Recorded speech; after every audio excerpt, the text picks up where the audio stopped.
तो यार आज के पॉडकास्ट में हम लोग को इंडिया वर्सेस बांग्लादेश का जो मैच हुआ है, पहले टेस्ट मैच में जो हम लोग इतने अच्छी तरीके से जीते हैं उसको डिस्कस करेंगे अच्छे से, उससे क्या क्या सीखने को मिला वो सब ब्रेक डाउन करने का ट्राई करेंगे।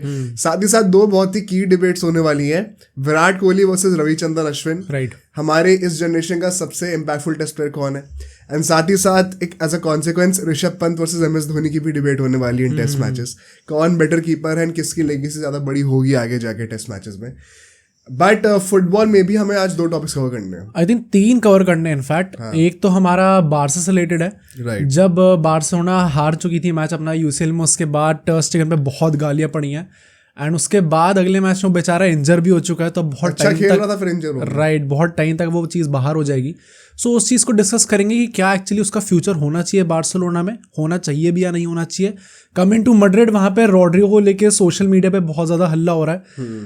अपेरेंटली काफ़ी लेफ्ट आउट फील कर रहा है वो, एंड हमने ये चीज़ पहले भी डिस्कस करी थी कि ऐसी प्रॉब्लम्स उठ सकती है मैड्रिड के अंदर।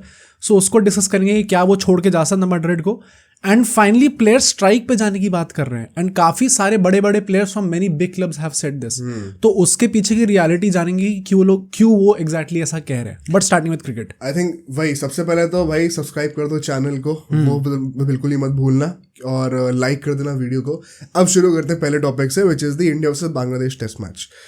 यार देखो, हम लोग को पता ही था कि ये जो पाकिस्तान से लोग जीत के आ रहे हैं, हाँ। वो बहुत ही रिस्पेक्टेबल चीज़ है एंड हम लोग लाइटली नहीं ले सकते। But are we surprised? I don't think हम सरप्राइज हैं। आई थिंक मैं लाइटली भी ले रहा था इस चीज़ को, हाँ। बिकॉज पाकिस्तान की test cricket team we all know बहुत ही ज़्यादा शैम्बल्स में इस टाइम पे। कोई भी it does not seem like कि वो, मतलब इस टाइम पे तो जनरली लगता है कि कोई भी टीम आके उन्हें हरा सकती है उनके घर पे। तो I was not exactly surprise कि बांग्लादेश ने बना दिया, बट हाँ भाई बहुत बड़ी फीट अचीव करी थी। बट वी न्यू इट कि जब इंडिया में आएंगे तो क्या हाल होने वाला है। इंडिया बहुत ही अलग लेवल पे इस वक्त, कोई कंपैरिजन ही नहीं हाँ, है। मतलब exactly. इंडिया का comparison, to be very honest, इस वक्त कोई है अगर, तो वो परहैप्स ऑस्ट्रेलिया है and England when playing in England. हाँ राइट, क्योंकि बाहर तो ये लोग भी पिटे हैं। हाँ, I think England is not that great of a touring side. पिछले 2 टेस्ट साइकिल से तुम देख लो कहाँ फिनिश कर रहे हो। प्लस बांग्लादेश का वो भाई पहाड़ भी इतना ऊंचा चढ़ना था। 2012 से जो टीम नहीं हारी है घर पे एक टेस्ट सीरीज को, वो कैसे ही आके जीतेंगे। I think nobody was expecting Bangladesh से कि वो जीत जाएंगे। पर जिस तरीके से ह्यूमिलिएट हुए, आई थिंक वो एक थोड़ा कंसर्निंग पॉइंट था, बिकॉज आप 280 रन से हार रहे हो। लिटरली कोई फाइट नहीं थी as soon as Ashwin and Jadeja came into bat in the first innings। जरा वहीं से थोड़ा सा ब्रेक डाउन करते हैं। पहली बात तो इट वाज अ सरप्राइज कि पिच ऐसी निकली। मुझे लग रहा था कि चेन्नई में मैच हो रहा है, चेपॉक में हमें एक शायद रैंक टर्नर देखने को मिलेगी। But if you look at the trend, इस पूरे साल में हमने देखा है जब इंग्लैंड वाली सीरीज भी हुई थी, 5 के 5 टेस्ट मैच में हमें कोई एक रैंक टर्नर देखने को नहीं मिली थी। अब इसके 2 रीजन हो सकते हैं। पहला रीजन जो कि मोस्ट लाइकली मुझे लग रहा है कि ये लोग अवे टेस्ट के लिए प्रिपरेशन कर रहे हैं। ओके। ये लोग को पता है कि अभी ऑस्ट्रेलिया जाना है, वहाँ पे 5 टेस्ट मैच होंगे, WTC फाइनल भी हम कितना भी लड़ाई कर ले लेकिन होना इंग्लैंड में ही है, तो might as well prepare ourselves for that. And हमारे जो स्पिनर्स हैं वो इतने महान है कि वो ऐसी विकेट पे भी, पिच पे भी विकेट निकाल लेंगे। और आई थिंक सबसे लाइकली रीजन मुझे यही लग रहा है, जिसकी वजह से थोड़ी अनथैंकफुली थोड़ी ओवरकास्ट कंडीशंस भी थी पहले दिन पे, थोड़े बादल छा रखे थे, जिसके चलते थोड़ा स्विंग और सीम मूवमेंट भी हमें देखने को मिला था। तो हम थोड़ा बहुत वो सिमुलेशन क्रिएट कर पाए थे इंग्लैंड की कंडीशंस का। डू यू थिंक ये रीजन था, या फिर ऐसा भी हो सकता है क्योंकि हमने इंग्लैंड वाली सीरीज में भी ये चीज बात करी थी कि कहीं ऐसा तो नहीं कि BCCI को लग रहा है भाई फालतू में फिर हल्ला मचेगा सोशल मीडिया पे कि इन लोगों ने गंदी पिच बना दी। ICC के प्रेसिडेंट बन गए, अब क्या डर है? डर कायदे से तो नहीं होना चाहिए, बट आई स्टिल थिंक कि मतलब जब इंडिया में बैठे हुए ही लोग क्रिटिसाइज करने लग जाते हैं उस बात को, तो मतलब इंग्लैंड के टाइम पे भी तो हमें यही लगा था कि भाई हमें देखने को मिलेगी और हम खोल देंगे इन लोगों को, पर एक भी टेस्ट मैच में देखने को नहीं मिला था। पॉइंट वही है ना कि एक दूसरा रीजन मुझे लग रहा है वो ये है कि हमारे खुद के बैटर्स भी स्पिन को बहुत अच्छा नहीं खेल रहे पिछले कुछ सालों से। ट्रू हो सकता है। तो might as well create surfaces जो कि थोड़ा सा बैटिंग फ्रेंडली हो, और जो कि इंडिया में कोई भी विकेट होगी तो अनलेस धर्मशाला वगैरह में हो तो वो 4-5 दिन तक आते आते डिटोरिएट कर ही जाएगी। एंड अश्विन जडेजा इस लेवल के हैं कि वो 4-5 दिन तक फिर भी लेके नहीं जाने देंगे गेम। तो आई थिंक इंडिया वो इतना, मतलब इंडिया घर पे इतना ज्यादा आगे है ना बाकी टीम से कि वो पिच का फैक्टर थोड़ा हटा भी देंगे ना अपने फेवर से, तो भी वो बहुत माइल्स अहेड है। तो उन्हें इतना टेंशन लेने की जरूरत ही नहीं है। आई थिंक उसी चीज़ को कंसिडर करते हुए ये पिच ऐसी बनी थी जहाँ पे 3 पेसर खिलाए गए, ये किसने मैं सोचा था? पर्सनली थोड़ा सरप्राइज था इससे, क्योंकि आप वही चेपॉक सोचते हो तो आपको हमेशा लगता है कि वो 3 स्पिनर लेके जाएंगे। इवन वर्ल्ड कप के टाइम पे did we take 3 spinners? Ashwin था उस टाइम पे, हाँ तो 3 स्पिनर लेके गए थे, हाँ राइट। तो आई वॉज थिंकिंग कि यहाँ पे भी हम 3 स्पिनर लेके जाएंगे, आइदर ऑफ अक्षर पटेल और कुलदीप यादव, बट सरप्राइजिंगली आकाशदीप देखने को मिलते हैं वहाँ पे, and to his credit he perform well, right. Toss हारते हैं हम लोग, बट नो वरीज, हम लोग की जो है बॉलिंग पहले आती है, बॉलिंग कह रहा हूँ इनफैक्ट बैटिंग पहले आती है, एंड रोहित शर्मा एंड जायसवाल जिस तरीके से बैटिंग करते हैं, let's try to break down ये रोहित शर्मा विराट कोहली के साथ क्या हुआ है इस पूरे मैच के अंदर। बिकॉज जायसवाल ने तो जो इनिंग्स खेली है, मुझे ऐसा लग रहा था कि जहाँ से उसने इंग्लैंड वाली सीरीज छोड़ी थी, सेवियर, वहीं से कंटिन्यू करा उसने। एंड सबसे बढ़िया बात पता है क्या है, जो नए जनरेशन के प्लेयर्स आ रहे हैं टेस्ट मैचेस में, they know how to survive in Indian conditions, but at the same time एक तगड़ी रेट पे स्कोर भी करते रहेंगे। हमने सेम चीज शुभमन गिल से भी देखी। काफी लोग थोड़ा जल रहे होंगे वैसे इस बार, शुभमन गिल से ना, ऋषभ पंत ने 100 मार दी, शुभमन गिल ने 100 मार दी, डेफिनेटली तो वी विल डिस्कस करेंगे वो चीज भी। बट रोहित शर्मा जिस तरीके से आउट होता है, I think it was a great setup. मतलब सेटअप क्यों? क्योंकि अगर तुम एनालाइज करोगे ध्यान से, तो उससे पहले की 3-4 बॉलें वो पढ़ के बॉल सीम अंदर हो रही थी, एंड फिर तुम उसी सेम एंगल से, सेम स्पॉट से अगर बॉल को बाहर की तरफ लेके जा रहे हो, बाहर लेके जाना भी ऐसा होता है, या तो तुम 5-6 इंच जो है बॉल को स्विंग करा रहे हो बाहर की तरफ कि वो बैट को मिस कर जाए। हमेशा एक अच्छे बॉलर की निशानी क्या होती है कि आप बहुत ज़्यादा स्विंग नहीं कराते हो बॉल को, you make it swing just enough कि वो एज ले जाए। अगर ज़्यादा स्विंग हो जाएगी तो बैट को कंप्लीटली मिस कर जाएगी, which is why Dale Steyn उस लेवल का बॉलर माना जाता है जो कि वो आज के टाइम पे है। एंड आई थिंक वो सेटअप इतना अच्छा था, रोहित शर्मा प्लस वो बॉल थोड़ी राइज भी कर रही थी आगे गुड स्पॉट से। I think there is not much that he could have done technically speaking, but जिस तरीके से उसके बाद शुभमन गिल आता है, वो आई थिंक बहुत ही अनलकी तरीके से आउट हुआ है। सो यू आर सेइंग कि रोहित शर्मा की बहुत ज़्यादा खुद की गलती नहीं थी, and it was more like कि बॉल ही बहुत अच्छी डाली थी। Okay fair. But Shubman Gill का था बॉल बहुत ही बेकार थी, एंड शॉट वो ग्लांस मार रहा था, एंड ये मतलब आई कैन टोटली रिलेट, मैं खुद भी कई बार ऐसे आउट हो चुका हूँ। ओके। कि वो ग्लांस इतना अच्छा लग जाता है कि वो बॉल एकदम ही फाइन जा रही होती है, एंड वो इतनी फाइन चली जाती है कि फील्डर की जाने की जगह कीपर की पीछे आ जाती है। एंड आई थिंक वो ज्यादा कुछ डिस्कस कर नहीं सकते इसमें, अनफॉर्चुनेट था, एंड वो समझ में आता भी है। थैंकफुली जायसवाल ने एक हैंड होल्ड करके रखा हुआ था, बट जिस तरीके से विराट कोहली आते हैं फिर भाई, विराट कोहली के तो मतलब आई डोंट अंडरस्टैंड। और हमेशा ही मीम बन रहा था कि आप स्पिनर्स पे कैसे ब्लेम डालोगे जब स्पिनर्स के आने से पहले ही मैं आउट हो गया। तो मतलब भाई वो लेजेंड, उसकी जो प्रॉब्लम रही है पता नहीं कितना टाइम से, वो एकदम ट्रेडमार्क बन गया उसका एक्चुअली में। लोगों को लगता है कि मतलब स्पिन का तो चलो अभी रिसेंट ईयर्स में हुआ है, बट ये वाली कि वो 7th 8th 9th स्टंप वाली बॉल को चेस करने जाएगा, वहां से एज लग के कैच पकड़ लेंगे पीछे, ये कब से चलता आ रहा है भाई विराट कोहली का। इनफैक्ट ये 2 आजकल की डेट में बहुत पॉपुलर सेटअप्स बन गए विराट कोहली के लिए। जो मतलब क्रिकेट ज्यादा नहीं भी देखते ना, वो भी यही चीजें बोलते हैं। मुझे ये चीज बहुत अर्ली ऑन पता चल गई थी कि विराट कोहली का ये सॉर्ट ऑफ ट्रेडमार्क बन गया ऐसे करके आउट होना, एंड दैट इज वाई जब वो आउट हुआ था ऐसे करके मुझे इतना ज्यादा गुस्सा आया था कि भाई फिर से वही प्रॉब्लम यहाँ पे, छठे स्टंप की बॉल चेस कर दी या फिर स्पिनर पे आउट हो गए, एंड वो दोनों चीजें हमें इसी टेस्ट मैच में देखने को मिल गई, राइट। एंड आई थिंक ये थोड़ा सा वरिंग कॉज ऑफ कंसर्न तो है विराट कोहली के लिए। हाँ, थोड़ा सा तो है, मतलब क्योंकि भाई देखो अभी हमें रिसेंटली लगना शुरू हुआ था कि फॉर्म वापस आना शुरू हो गया है, एंड वो 2023 का वर्ल्ड कप जो मैजिकल था विराट कोहली के लिए, प्लेयर ऑफ द टूर्नामेंट था। उसके बाद जो आईपीएल अभी गया था वो भी हिस्टोरिक आईपीएल था, उसका सेकंड बेस्ट करियर का गया है एट 35। बट फिर जो वर्ल्ड कप आता है, फिर जो इंडिया श्रीलंका की सीरीज होती है, एंड अनफॉर्चुनेटली इस सीरीज में एक ही और मैच बचा हुआ है, तो if he by chance fails in the next game, वो कंसर्न्स तो रहेंगे ही रहेंगे। एंड मैंने एक रील देखी थी, उसमें ऐसा कह रहे थे कि जो बंदा साल की स्टार्टिंग में साउथ अफ्रीका की पिच पे, जो कि मतलब एकदम डेड पिच थी, उसमें उसने इतना अच्छा परफॉर्म करा, सडनली एकदम से इतनी प्रॉब्लम कैसे हो रही है उसको? What do you think exactly क्या प्रॉब्लम हो सकती है? इज इट जस्ट कि बस फॉर्म ही खराब चल रहा है तो कंटिन्यू होता रह रहा है? यार आई थिंक विराट कोहली के साथ ना बहुत मुश्किल होता है ये चीज़ सर्टेन करना कि क्या एग्जैक्टली खराब चल रहा है, क्योंकि वो अगले मैच में उस पर ही खेल जाएगा, और प्लस जितना खेल रहा होता है तो अच्छा ही लग रहा होता है भाई खेलते हुए। तो जो शॉट वो मार रहा होता है, आके जो फ्लिक मारे, जो ड्राइव मारी, बहुत तगड़ी मिडल हो रही होती है। ऐसा लगता ही नहीं कि विराट कोहली की सबसे बड़ी स्ट्रेंथ मुझे यही लगती है, आपको देख के कभी ऐसा लगेगा नहीं कि बहुत ज़्यादा स्ट्रगल कर रहा है वो। एंड इफ यू भी एक चीज और बोलूंगा, if you B very honest, दोनों इनिंग में फालतू का आउट हुआ है वो। दूसरे में तो आउट था भी नहीं, आउट ही नहीं था। हाँ। पहली इनिंग में जो आउट हुआ वो आराम से उस बॉल को होना नहीं चाहिए था। एंड वही ना लोग सब लोग बार बार वही मेंशन कर रहे हैं कि आप सचिन की वो 241 वाली इनिंग्स खेले। वो मीम भाई क्या पर वो जो टाइमिंग थी उस मीम की, जेन्युइनली लग रहा था कि हाँ भाई फाइनली वो टाइम आ चुका है कि आपको रिक्रिएट करनी पड़ेगी ये चीज। हाँ, क्योंकि देखो सचिन तेंदुलकर से जो कंपैरिजंस होते हैं, एंड काफी विराट कोहली फैंस बहुत गुस्सा होते हैं, हमने तो अपने चैनल पे भी देखा हुआ है, काफी सेंसलेस कंपैरिजंस आते हैं। बट द पॉइंट इज कि सचिन से अगर आप सीख सकते हैं, I think this will help Virat Kohli greatly. मैं ये नहीं कह रहा हूँ कि आप कवर ड्राइव मारना छोड़ दो, बॉल चेस करना बंद कर दो। उस इनिंग का एक लर्निंग क्या था, डिसिप्लिन एंड सेल्फ कंट्रोल। कि मैंने अगर ठान लिया ना कि नहीं मारना तो बस बात खत्म भाई। And Virat Kohli fans at times ना इस चीज़ का काउंटर ऐसे करते हैं कि भाई विराट कोहली का एटीट्यूड ऐसा, उसकी ईगो इतनी, उसका कॉन्फिडेंस इतने अपनी एबिलिटीज़ पे कि वो तब भी ये खेलेगा। What people don't realize is कि वो सचिन तेंदुलकर वाली इनिंग्स की भी मतलब महान बात यह है कि आप ईगो को दो तरीके से कह सकते हो। उसने भी ईगो पी ली थी बात। हाँ, उसने जब कह रहे थे वो बार बार वहाँ पे बॉल डाल रहे, उसने ईगो में बैठा लिया, तू मारता रहे बेटे, मैं मारूंगा नहीं देखो वहाँ पे।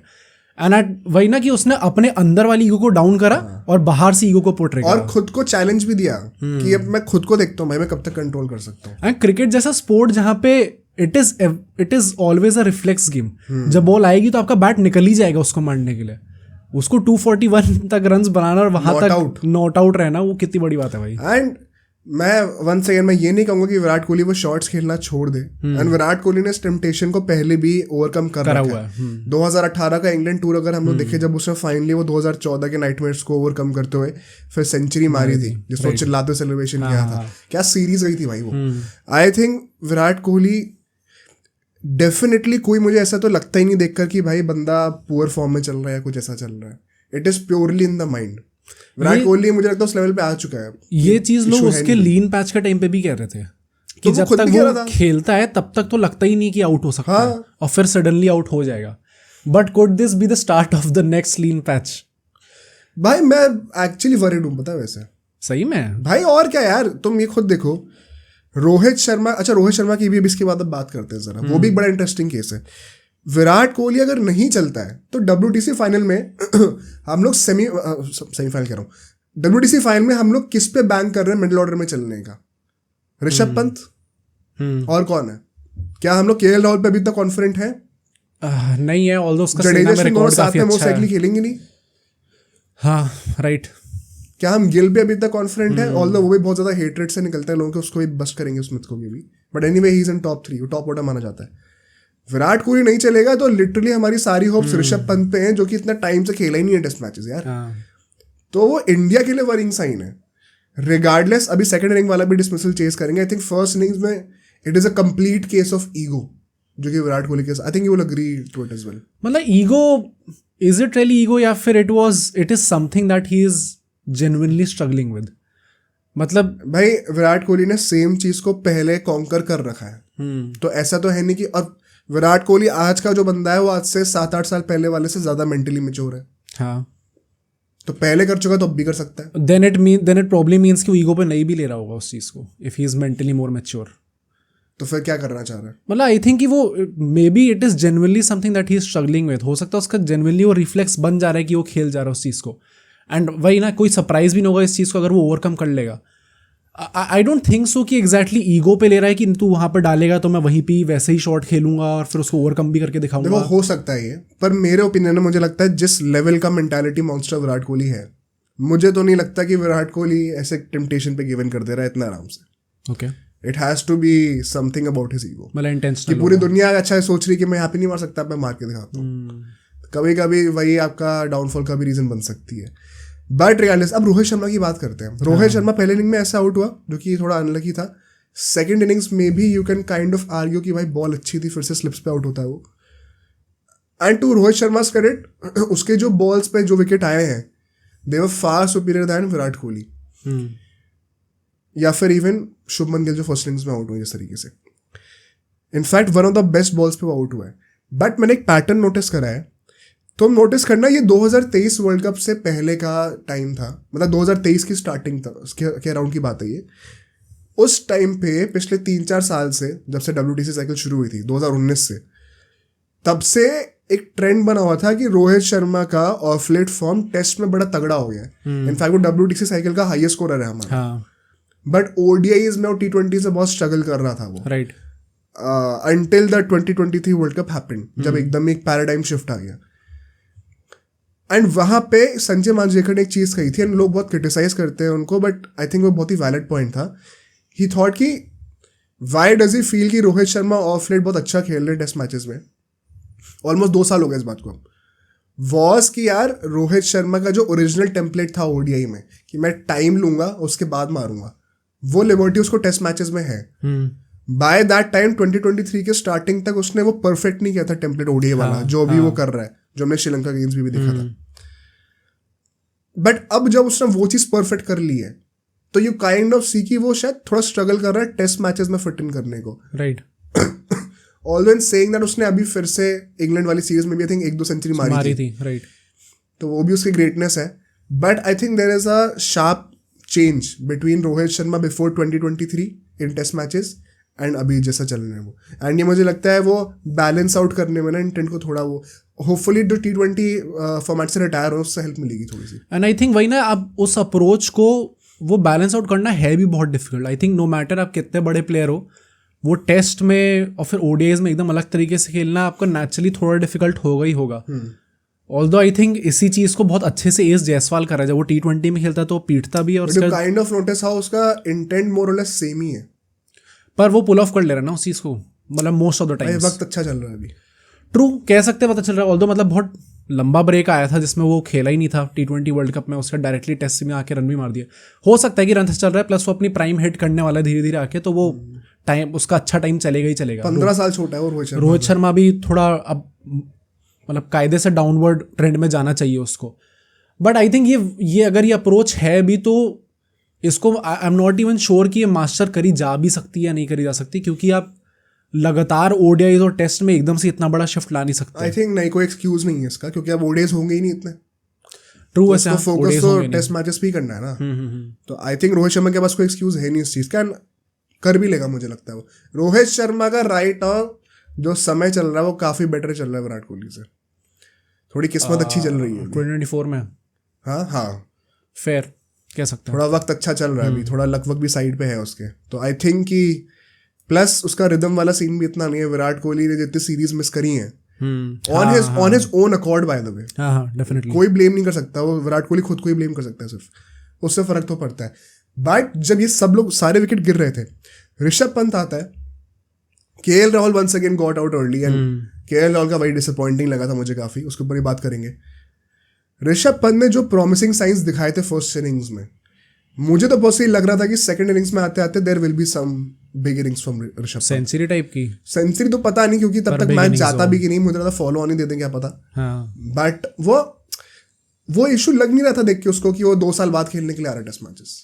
आई थिंक टेस्ट क्रिकेट वही है ना उसका, प्रॉब्ली टेस्ट क्रिकेट उसका फोर्टे वाला फॉर्मेट है। खुद बोला भाई। हाँ, तो वो सीमलेसली वहाँ पे फिट इन कर भी जाता है। दुलीप ट्रॉफी भी, if I am not wrong, उसने 1-2 अच्छी इनिंग्स खेली थी जब वो खेल रहा था अपने उसमें, तो पीपल वर एंटिसिपेटिंग कि वो टेस्ट क्रिकेट में आके वापस अपना फॉर्म रिगेन कर लेगा। एंड वही ना कि जितना जल्दी कर ले BGT से पहले उतना अच्छा है, और अब जब कर लिया तो फिर बहुत अच्छा है इंडिया के लिए।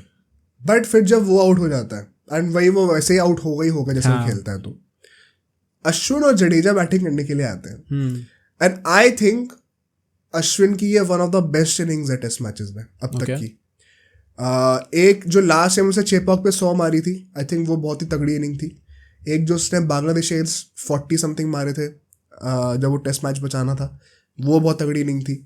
एक वो जो ऑस्ट्रेलिया के अगेंस्ट जब उसके लोअर बैक में इश्यूज थे, जब वो सर्वाइव करा था हनुमा विहारी के साथ, वो बहुत तगड़ी इनिंग थी। ये सारी कलेक्शन ऑफ इनिंग्स में ना ये इसकी एक अपनी अलग जगह है, लेकिन जिस इंटेंट से वो खेला है, जितना कॉन्फिडेंस और जितनी स्वीट क्लीन हिटिंग करी है उसने, मैंने कभी नहीं देखा शुरू करता है। उसने खुद भी चीज़ कही बाद में। आई रिमेंबर मैं पापा के साथ मैच देख रहा था, और वो खुद थोड़ा सरप्राइज थे कि अच्छा अश्विन ऐसे शॉट्स भी खेलने लग गया, क्योंकि इतने अच्छे कनेक्ट कर रहा था उन शॉट्स को वो। तो हाँ, आई थिंक कह सकते हैं अश्विन की, and also because of the fact कि क्या सिचुएशन थी उस टाइम पे।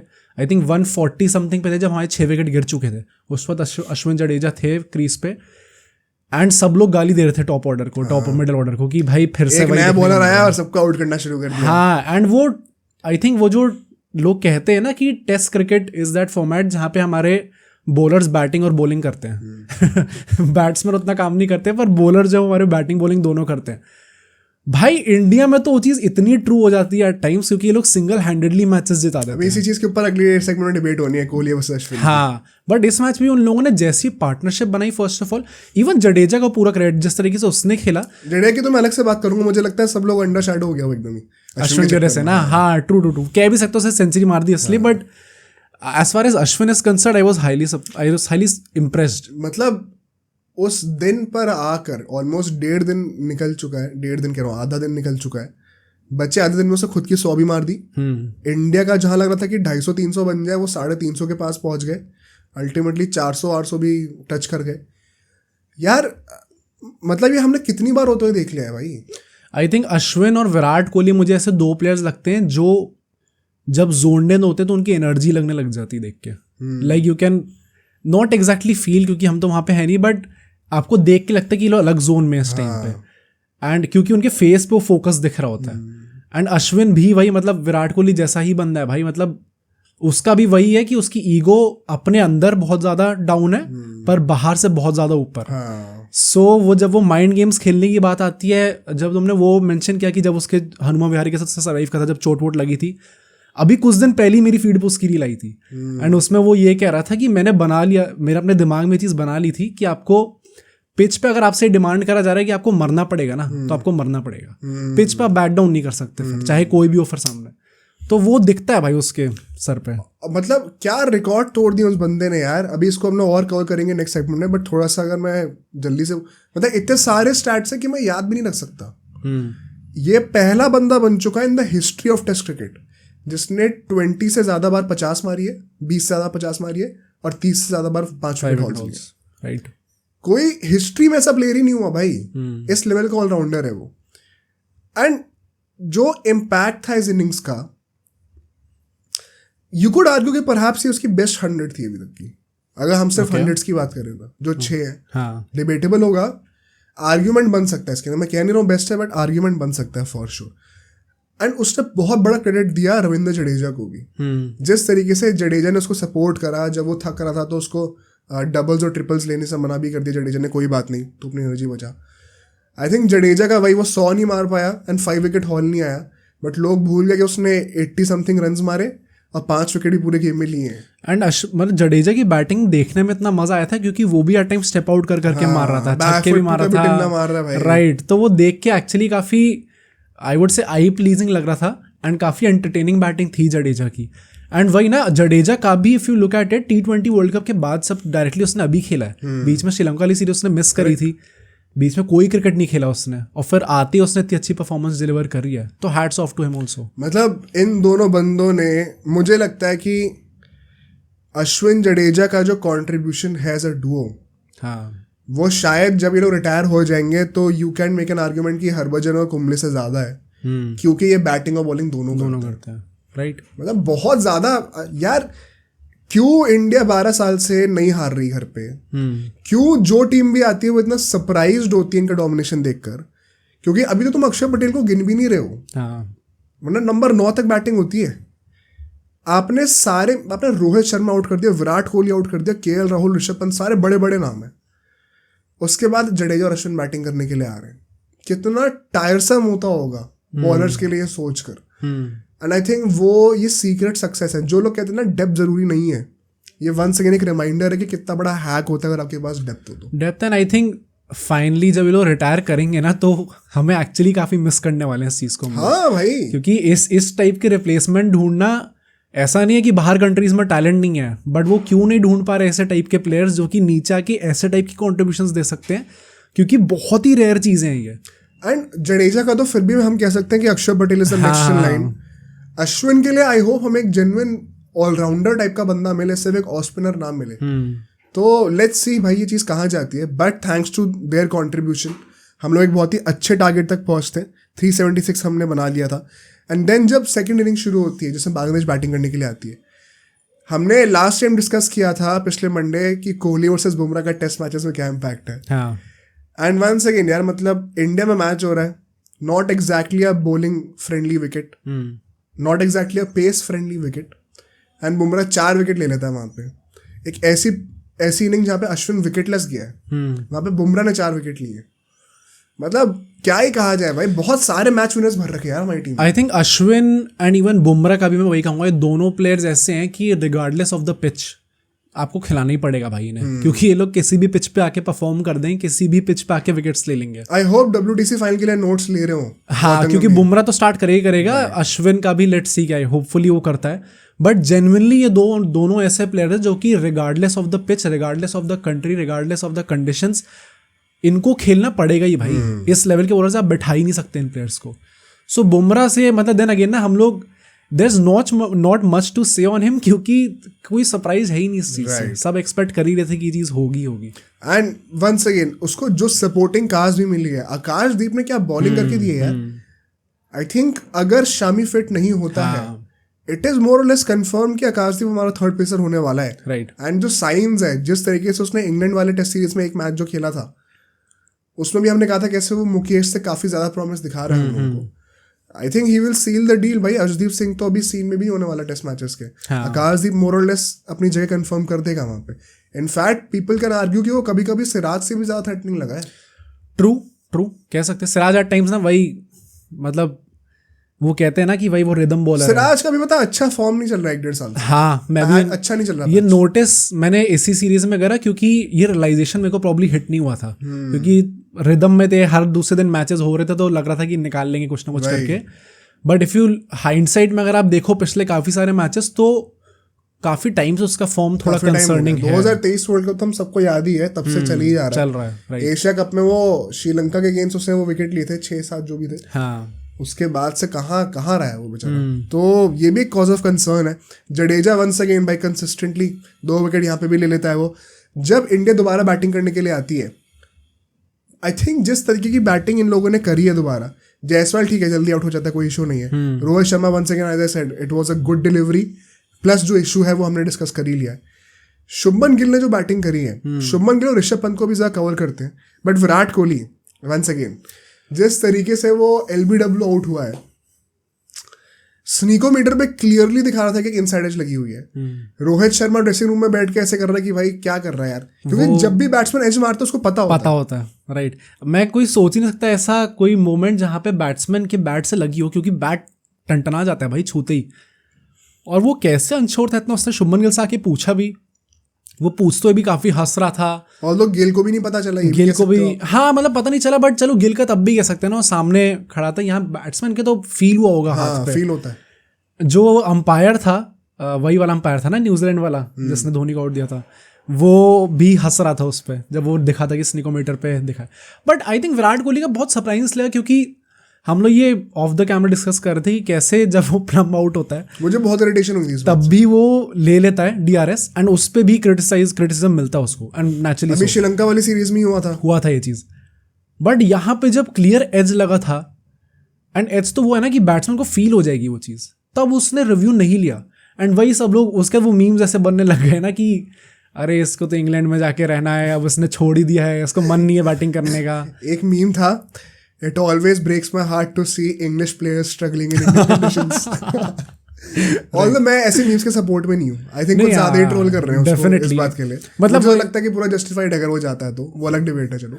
अच्छा ओके। अगर लंदन जाता है तो, बट मुझे इरिटेशन इस बात से ही है कि जब आप प्लम्ब आउट होते हो ना, और ये पिछले 8-9 साल की कहानी है जब से वो कैप्टन बना है, and no Virat Kohli fan can look me in the end deny this. He has a tendency कि वो प्लम्ब आउट हो रहा होगा ना तो भी, बिकॉज एंड ऑफ कोर्स आप पूरी जनरेशन के बेस्ट बैट्समैन हो तो अपने ऊपर इंपॉर्टेंस अटैच करोगे विकेट के ऊपर, but at the cost of the team no. आपने कई बार प्लम्ब LBW होने पर भी रिव्यूज़ लिए हैं, और फिर उस चक्कर में जब आप एक्चुअली में जेन्युइनली नॉट आउट होते हो तब आप वो रिव्यू लेते नहीं हो, तो अल्टीमेटली आप ही का नुकसान भी हो रहा है, टीम का नुकसान भी हो रहा है, और आपकी DRS टेकिंग एक्यूरेसी भी इतनी घटिया हो चुकी है कि क्या करें यार। मतलब ये चीज़ तो मुझे जेन्युइनली बहुत अजीब लगी थी कि उसका एज लगा और उसने नहीं लिया। एंड अगेन मैं वो नहीं बोलूँगा कि जो लोग क्रिटिसाइज कर रहे हैं और ट्रोल कर रहे हैं कि वो सीरियस नहीं एंड ऑल दैट। जब वो इंडिया के लिए खेल रहा है तो obviously he wants to score run, उसमें कुछ नहीं होगा। But I think it was genuinely very surprising and very heart breaking, क्योंकि भाई बांग्लादेश अगेंस्ट एटलीस्ट एक सेंचुरी तो लोग चाहते ही थे कि और ये आइडियल टाइम था अपना फॉर्म रिगेन करने का, बिकॉज कोई प्रेशर नहीं था, ऑलरेडी इतनी बड़ी लीड थी, आपको बस स्कोर करना था जल्दी। हाँ, एंड मतलब with all due respect Bangladesh थी, इसके बाद अब न्यूजीलैंड नहीं कि उसका डायरेक्टली ऑस्ट्रेलिया में जाके खेलना है आपको, तो दोनों बाहर की कंट्रीज से खेलना पड़ेगा है और ज़्यादा क्वालिटी ऑपोजिशन आपको मिलेगा। तो even for his personal milestones, although ये टीम के पूरे पर्सपेक्टिव में I don't want to discuss कि पर्सनली उसका क्या माइलस्टोन हिट होता है नहीं होता, बट हिज पर्सनल रिकॉर्ड्स के लिए भी वो चीज़ काफ़ी गंदी है। बट जिस तरीके से गिल एंड ऋषभ पंत ने बैटिंग करी है, I think Ruturaj Gaikwad and Sanju Samson के फैंस बहुत दुखी होंगे, बहुत जले होंगे भाई साहब, बहुत गुस्सा हुए होंगे। पर गिल का तो मुझे इसलिए स्पेसिफिकली बात करनी थी क्योंकि पंत का तो चलो पूरी दुनिया लगी हुई है, पूरी इंडिया लगी हुई है उसको बैक करने में कि समहाउ ये फॉर्म रिगेन करता है, and rightly so. But Shubman Gill के जब पहली इनिंग्स में रन नहीं बने, नेचुरली सब लोग एकदम से बोलने लग गए कि भाई इसका तो बहुत टाइम से फॉर्म गंदा है, सब भूल गए। अभी 2 सेंचुरी मारी है, इंग्लैंड वाली सीरीज भूल ही गए। एंड एक चीज बहुत सरप्राइजिंग है, भी था उसमें कुछ इस 2024 में उसने टेस्ट में शायद 650 रन मारे और 50 समथिंग के एवरेज पे, और हो सकता है कि वो 1000 रन कंप्लीट कर ले by the end of this year. तो ये काफी अच्छा, और ये शायद हो सकता है उसका पर्सनल बेस्ट ईयर हो टेस्ट क्रिकेट में इंडिया के लिए खेलते हुए। तो ऐसा कैसे हो सकता है कि लोग इतने रिएक्शनरी है भाई साहब? मतलब एक इनिंग्स में वो बंदा आउट होता नहीं कि आप लोग तुरंत चढ़ने को रेडी होते हो उस पर।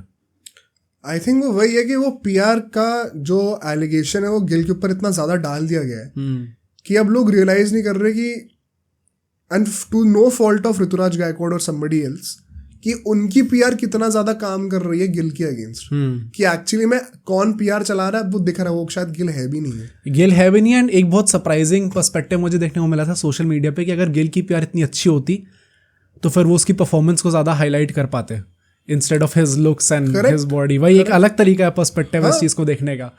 बट ये दिस इज ट्रू भाई, मतलब इंडिया के अंदर ही इतने फैन बेसिस डिवाइडेड है कि वो लेजिट हर टाइम पे पाउंस करने को रेडी होते हैं कि एक बंदा गलती से भी आउट हो जाए तो इसका पूरा करियर खत्म कर दो। And that is what is happening. जब भी शुभमन गिल आउट होता है, इवन वो इंग्लैंड वाली सीरीज में, ऑल्दो उससे पहले उसका रिकॉर्ड थोड़ा गंदा चल रहा था टेस्ट क्रिकेट में, तो टू सम एक्सटेंट उसका criticism to some extent valid था। बट उसके बाद से जो साल उसका रहा है इस टाइम पे, आप किस बात का क्रिटिसाइज कर रहे हो उसको? आई थिंक बहुत ही ज्यादा डिसरिस्पेक्टफुल था। एंड फोर्थ इनिंग्स में आके, थर्ड इनिंग्स में, फोर्थ इनिंग्स में आके जब भी वो मारता है, बेसिकली इंडिया की सेकंड इनिंग्स, हाँ, उसका रिकॉर्ड रिसेंटली बहुत ज्यादा तगड़ा रहा है। एंड क्या क्लीन हिटिंग करी है बंदे ने, कितना फ्लॉलेस बैटिंग करके दी है। जब छक्के मारने के लिए गया आगे तो क्लीन हिट्स, एकदम स्ट्राइक्स मारी उसने। I think he is slowly growing into the number 3 role for sure. Of course वो एक जो टेस्ट रहेगा वो वही है कि आप बाहर जाके कितने रन मारते हो। बैट्समैन का हमेशा एक टेस्ट वो रहता ही रहता है। बट एटलीस्ट उसने घर की कंडीशंस में तो एस करना शुरू कर दिया। पहली इनिंग में भी थोड़ा अनलकी था, बट जिस तरीके से सेकंड इनिंग्स में वो खेला है, एग्जेम्पलरी बैटिंग थी एकदम। Right. And then goes Rishabh Pant. जिस तरीके से ऋषभ पंत ने बैटिंग करी है भाई, this is what we were missing all this while. एक वो ना जिस तरीके से वो खेलता, आई थिंक सब लोग वो रिस्की भी कहते हैं, नेचुरली रिस्क उसके पूरे गेम से अटैच्ड है ही, वो फैक्टर है। बट जो वो एक्स फैक्टर लेके आता है, एट टाइम्स बॉलर्स को समझ में ही नहीं आता भाई इसको कैसे टैकल करें। ये तो अलग ही लेवल का गेम खेल रहा है, अलग ही गेम ही खेल रहा है। बाकी बैट्समैन एक तरीके से खेलता है और ये अपना अलग तरीके से खेलता है। तो वो एट टाइम्स वो एक्स फैक्टर इतना ज़्यादा एक तगड़ा इफेक्ट डालते हैं हमारी इंडियन टीम के ऊपर कि हम ऑपोजिशन के काफ़ी ज़्यादा ऊपर आ जाते हैं। एंड इस मैच में जिस तरीके से उसने वो एक तो लेग बाइट मारा था, ये सब जो बीच बीच के टैक्टिक्स होते हैं उसके, कि वो बॉल मार दी, फील्ड सेटअप करके दे रहा है, फील्ड सेटअप करके दे रहा है, कितने काम की चीज़ें हैं भाई एक्चुअली में। तो एंटरटेनिंग भी होती है उसकी बैटिंग, प्लस मज़ा भी आता देखने में। एंड मुझे वही लगता है actually comparing him and contrasting him with Sanju Samson, KL Rahul. Sanju Samson इसीलिए आस पास भी नहीं है अभी गिल कह रहा हूँ ऋषभ पंत के as an Indian team player. T20 या कोई फॉर्मेट स्पेसिफाई नहीं कर रहा हूँ, ओवरऑल। क्योंकि ऋषभ पंत ने जो चीज़ें कर दी हैं ऑलरेडी, वो संजू सैमसन को अब आप कह सकते हो चांस नहीं मिला जो भी है, बट अभी कोई पास भी नहीं है। बट यू कैन नॉट से the same for KL Rahul, उसको चांसेस मिले हैं। हाँ। अगर अभी हम टीम बना रहे हैं WTC फाइनल की और हमें केएल राहुल और पंत में से कोई एक ही चूज करना हो, आई थिंक सब पंत चूज करेंगे। राइटली सो भाई, उसका बाहर रिकॉर्ड भी काफी अच्छा है सीनियर कंट्रीज में। आई थिंक काफी ज्यादा डिसहार्टनिंग है देखना कि केएल राहुल का ये लास्ट फॉर्मेट है परहैप्स, जहाँ पे अपनी वो जगह बचा सकता है। इसी के सपोर्ट में ना रवि शास्त्री ने भी शायद अभी रिसेंटली ये चीज बोली थी कि जब केएल राहुल को ये खुद पे विश्वास हो जाए ना हाँ कि भाई मेरे जैसा टैलेंटेड प्लेयर है नहीं कोई एक्चुअली में, क्योंकि टेक्निकली बहुत ही ज्यादा स्किल्ड है वो, उस टाइम पे परफॉर्म करना स्टार्ट कर देगा. It is just about under confidence. Maybe he's not that confident. कब तक आप एक्सक्यूज कर सकते हो? नहीं, वो 30 का हो गया. एक्सक्यूज तो कर ही नहीं सकते. आई थिंक जब इंडिया के लेवल पे अगर एक आदमी खेल रहा होता है, इनिशियली आप कर सकते हो इस चीज को बैक, क्योंकि everybody is a human, but इतने एक्सपीरियंस के बाद अनफॉर्चुनेटली आप उस चीज को बैक कर ही नहीं सकते. एंड तभी सारे इंडियन फैंस का एक सॉफ्ट स्पॉट भी है केएल राहुल के लिए, क्योंकि दे नो कि क्या पोटेंशियल है उसका. सब चाहते हैं परफॉर्म. हाँ, बट जेन्युइनली काफी गंदा लगता है जो परफॉर्म नहीं कर पाता. And just to wrap things up, जिस तरीके से अश्विन ने लास्ट इनिंग में बॉलिंग करी है वंस अगेन, पहली इनिंग में एक भी विकेट नहीं था. एंड हम सोच रहे थे कि क्या लैक कर जाएगा बॉलिंग में, and he ends the game with the most number of wickets for India. 6 wicket ले लिए बंदे ने. आई थिंक ये दूसरी इंस्टेंस है जहाँ पे उसने एक ही मैच में 100 और 5 विकेट भी ले लिए. ओके, तो once again man of the match, highly likely कि मैन ऑफ द सीरीज भी हो सकता है अगर वो अगले मैच में एक हाफ डिसेंट परफॉर्मेंस भी दे दे तो. भाई once again just to sum it up, क्या इम्पैक्ट रहा है बंदे का कि इंडियन कंडीशंस में लिटरली अगर वो चल जाए तो सिंगल हैंडेडली जिता सकता है. वो बोला था ना, एंड ये भी मैंने किसी मीम पेज पे देखा था भाई, कि 2012 से लेके अब तक सिर्फ ये डुओ ही रीजन है जडेजा अश्विन का कि इंडिया होम में कोई टेस्ट मैच नहीं है. 100%. वरना ये लोग पक्का हार चुके होते हैं. जो सिंगल हैंडेडली ये लोग बचा लेते हैं गेम्स को, एंड ये तो हम लोग भाई कितने पूरे डेकेड से देखते आ रही चीजें टाइम एंड टाइम अगेन. वो मतलब इट इज प्राइसलेस भाई, और किसी कंट्री के पास वो नहीं है. एंड लेजेट पूरी जितनी भी कंट्रीज है, जितनी सेना कंट्रीज आपको मानिए, जितनी घमंडी टीम्स लोग कहते हैं, इंग्लैंड, ऑस्ट्रेलिया, उन सबके प्लेयर्स ये चीज एक्नॉलेज करते हैं कि इंडिया की जो टीम है टेस्ट के अंदर, it is very difficult to beat them. But what are your expectations या फिर predictions for the next test match? I think again I would say कि विक्ट्री तो हमारी होगी डेफिनेटली. 2-0 के हिसाब से हम लोग जीतेंगे. अब इट डिपेंड्स कि क्या इतनी बड़ी विक्ट्री हो सकती नहीं हो सकती, क्योंकि ये एक्चुअली में सिर्फ रन्स के हिसाब से देखा जाए तो बांग्लादेश के अगेंस्ट ये बिगेस्ट टेस्ट विक्ट्री हमारी अब तक की. एक और सरप्राइजिंग बहुत स्टार्ट था कि बांग्लादेश के ओपनिंग पेयर ने पहली बार इंडिया में टेस्ट मैचेस में 50 की पार्टनरशिप करी थी. पहली बार. ये भी मैं बड़ा सरप्राइज था देखकर. बट मैं यही एक्सपेक्ट करूंगा कि नेक्स्ट मैच अभी हम लोग डोमिनेट करते हैं, एंड होपफुली भाई I hope Virat Kohli, Rohit Sharma player चल जाते हैं. एटलीस्ट 50 तो देखने को मिलती है इन लोगों की, क्योंकि बहुत जरूरी है इन प्लेयर्स का फॉर्म में आना. Let's see what happens. But हाँ, एक dominating victory. Man of the match कौन बनने वाला है? अश्विन. फिर से अश्विन? क्यों भाई? आई थिंक विकेट्स ज्यादा लेने की प्रोबेबिलिटी अश्विन की है first of all. Secondly batting में आई थिंक मतलब इस टाइम पे दोनों ही आई वुड सी इक्वली हैं. मतलब जडेजा की भी 100 हो ही जाती, इसलिए मैं कह रहा हूँ कि दोनों बैटिंग में इक्वल है. प्लस भाई अगर अश्विन ने फिर से कुछ ऐसे विकेट ले लिए, 6-7 विकेट ले लिए, और 50 रन भी मारे अगले टेस्ट मैच में, तो भी डिजर्व वही करता है. सिर्फ 6-7 विकेट और सिर्फ 50 रन भाई, और नहीं ओवर 2 इनिंग्स ना, तो 3-3 करके. हाँ डेफिनेटली. बट मतलब मैं कह रहा हूँ कि अगर उसने अभी जैसी परफॉर्मेंस डाल दी, उसकी आधी भी डाल दे, तो भी वो मैन ऑफ द मैच बन जाएगा.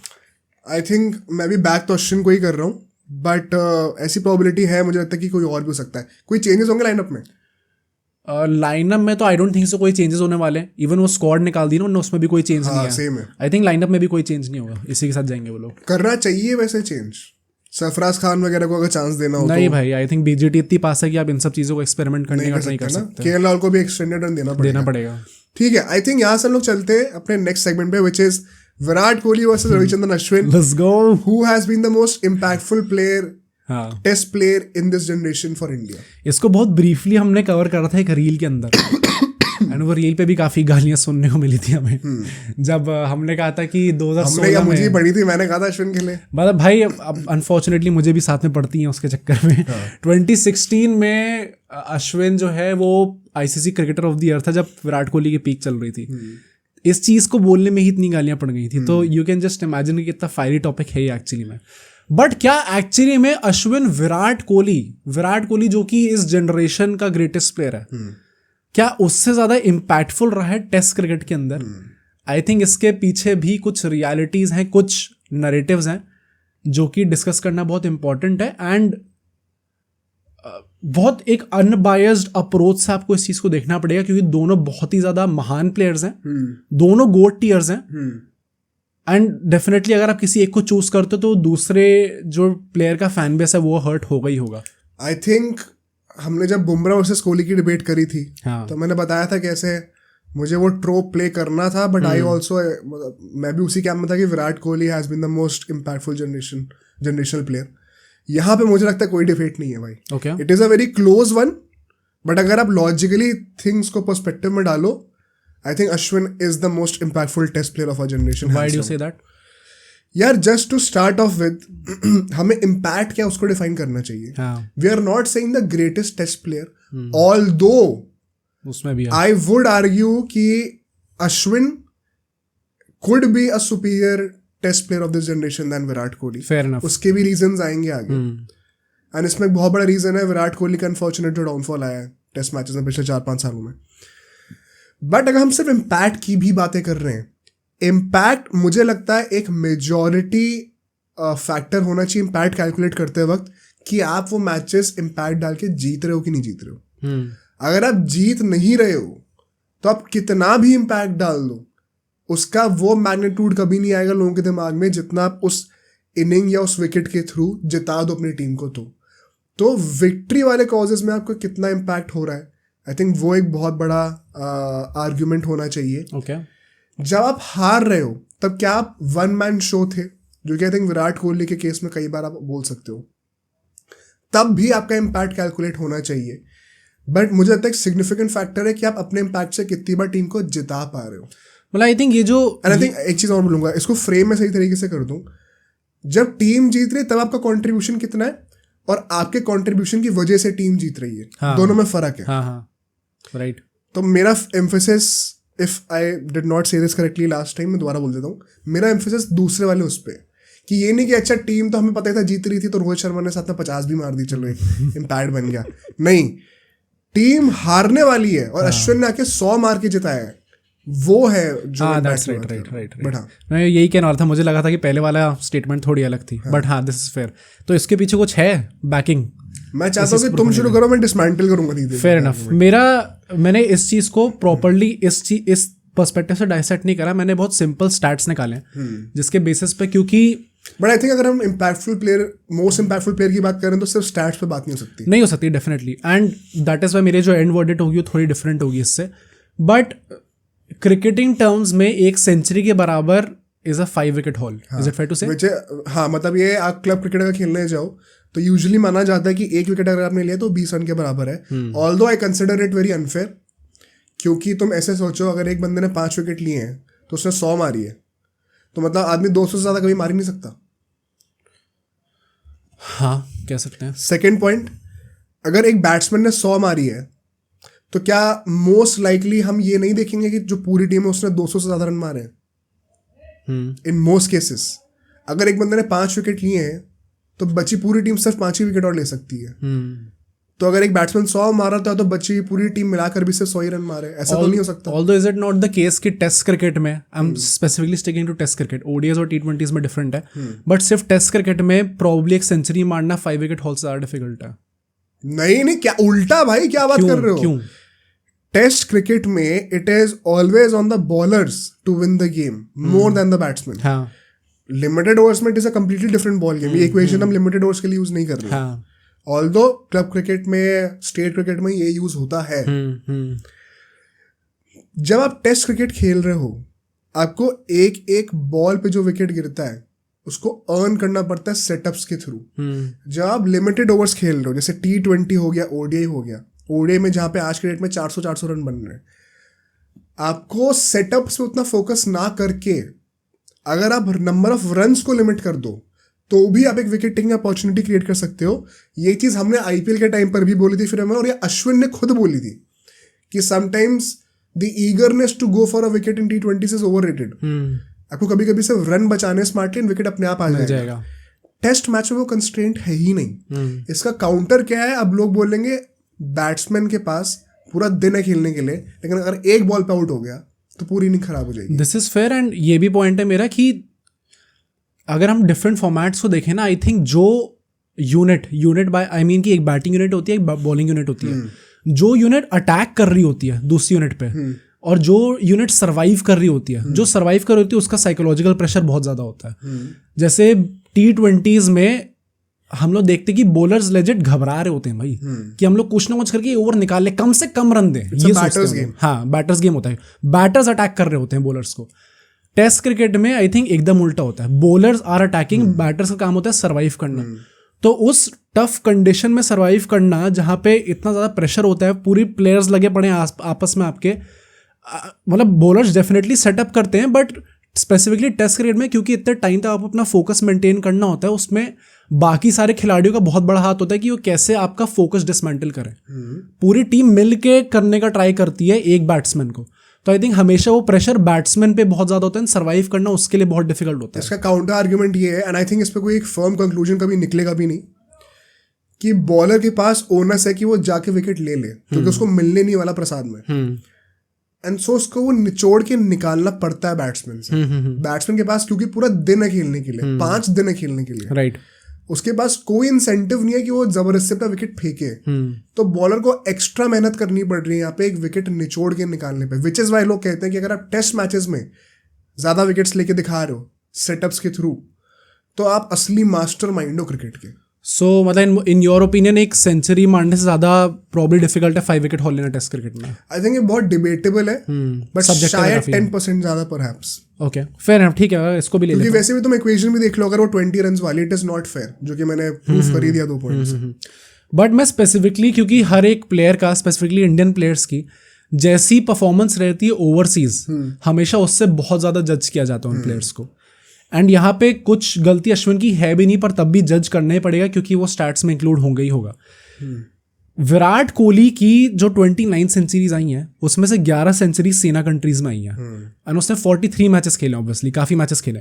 अश्विन ने सिर्फ 25 मैचेस खेले, एंड यहाँ पे एक बहुत बड़ा डिफरेंस इसलिए है इन मैचेस में क्योंकि जब आप बाहर जाते हो सेना कंट्रीज में, तो फॉर सम रीजन चाहे आप ग्रेटेस्ट स्पिनर हो तब भी आपको अंडरमाइन करा जाता है और आपको नहीं खिलाया जाता। तो ये डेफिनेटली पॉइंट है जो तुम बोल रहे हो, ये डेफिनेटली केस है। बट ऐसा सोचो, जस्ट एक चीज बोलूंगा, गावस्कर और हर्षा भोगला ने ये चीज कही थी कि अगर आपका बेस्ट बैटर जो है वो, क्योंकि इंडिया में बहुत अच्छा खेलता है लेकिन इंग्लैंड में स्ट्रगल कर रहा है, तो हम इंग्लैंड में खिलाएंगे नहीं क्या उसको? क्या विराट कोहली के साथ ऐसा ट्रीटमेंट हुआ था? राइट। और ये विराट कोहली को हम नहीं टारगेट कर रही है, हर बैट्समैन के साथ होता है in general, because cricket is a batsman game. तो बैट्समैन के साथ तो आप वैसा नहीं करते हो, विच इज वाई बैट्समैन के ऊपर ज्यादा ओनस भी होता है कि आप ओवरसीज परफॉर्म करो। बॉलिंग में तो डिवीजन हो गया ना, फास्ट बॉलर्स और स्पिनर्स का।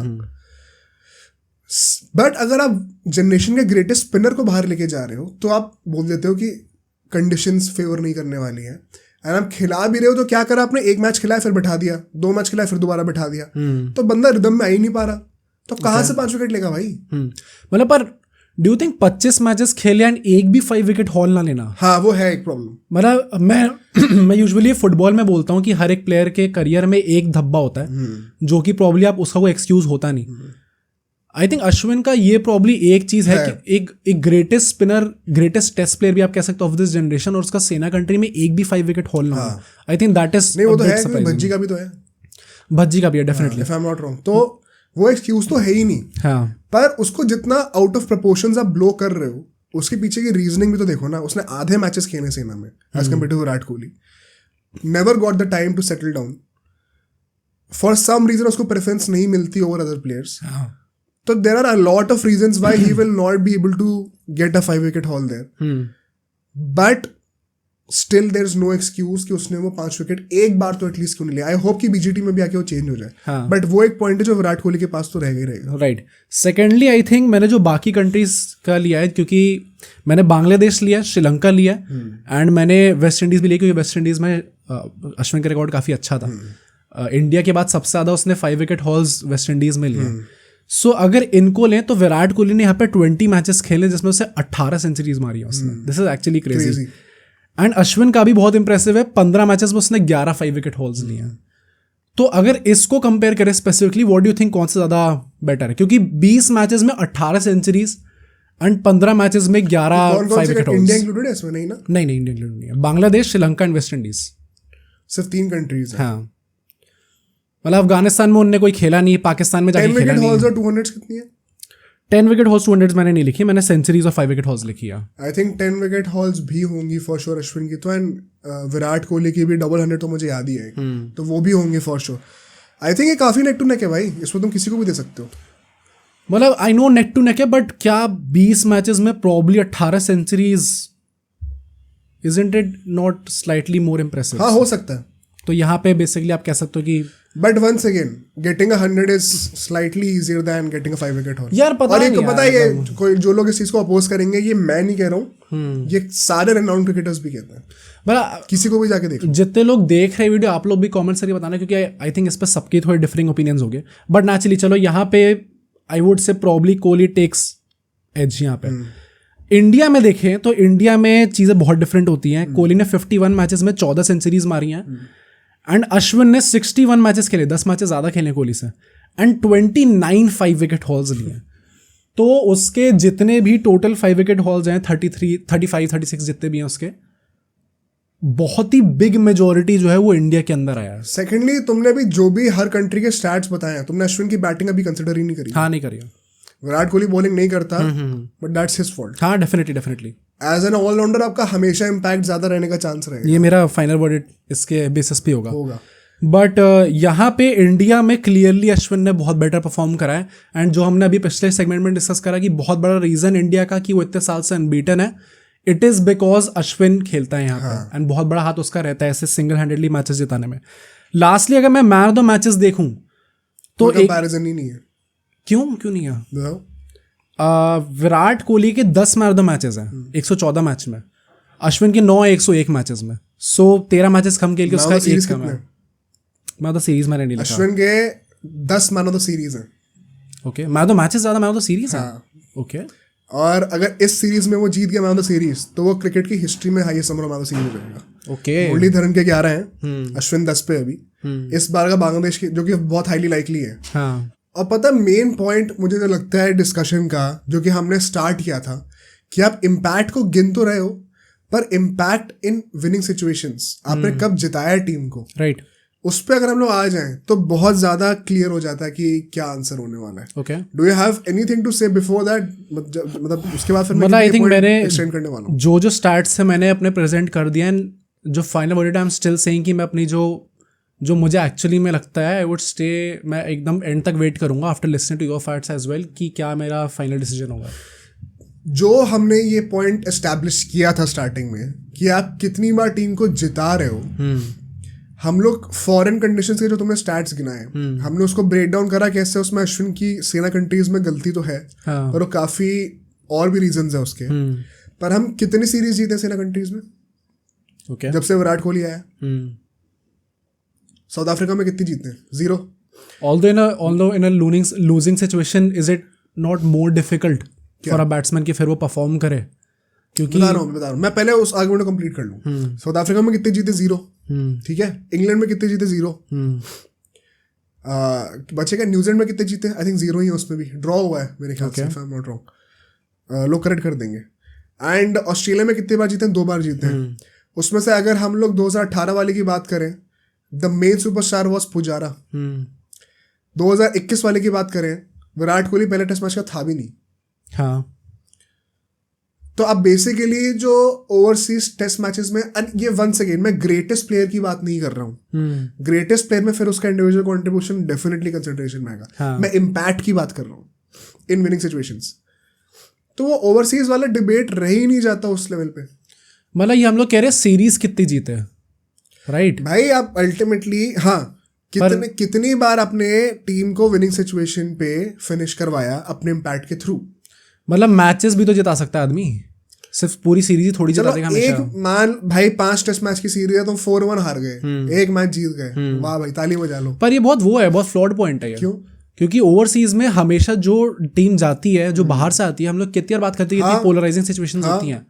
There is a reason why overseas में हर बैट्समैन परफॉर्म नहीं कर पाता। There is a reason why 2018 का रियल सुपरस्टार पुजारा को माना जाता है। हाँ। There is a reason why 2021 में विराट कोहली का कंट्रीब्यूशन को उतनी सिग्निफिकेंस नहीं दी जाती जितना ऋषभ पंत या अजिंक्य रहाणे या फिर अश्विन या हनुमा विहारी को दी जाती है।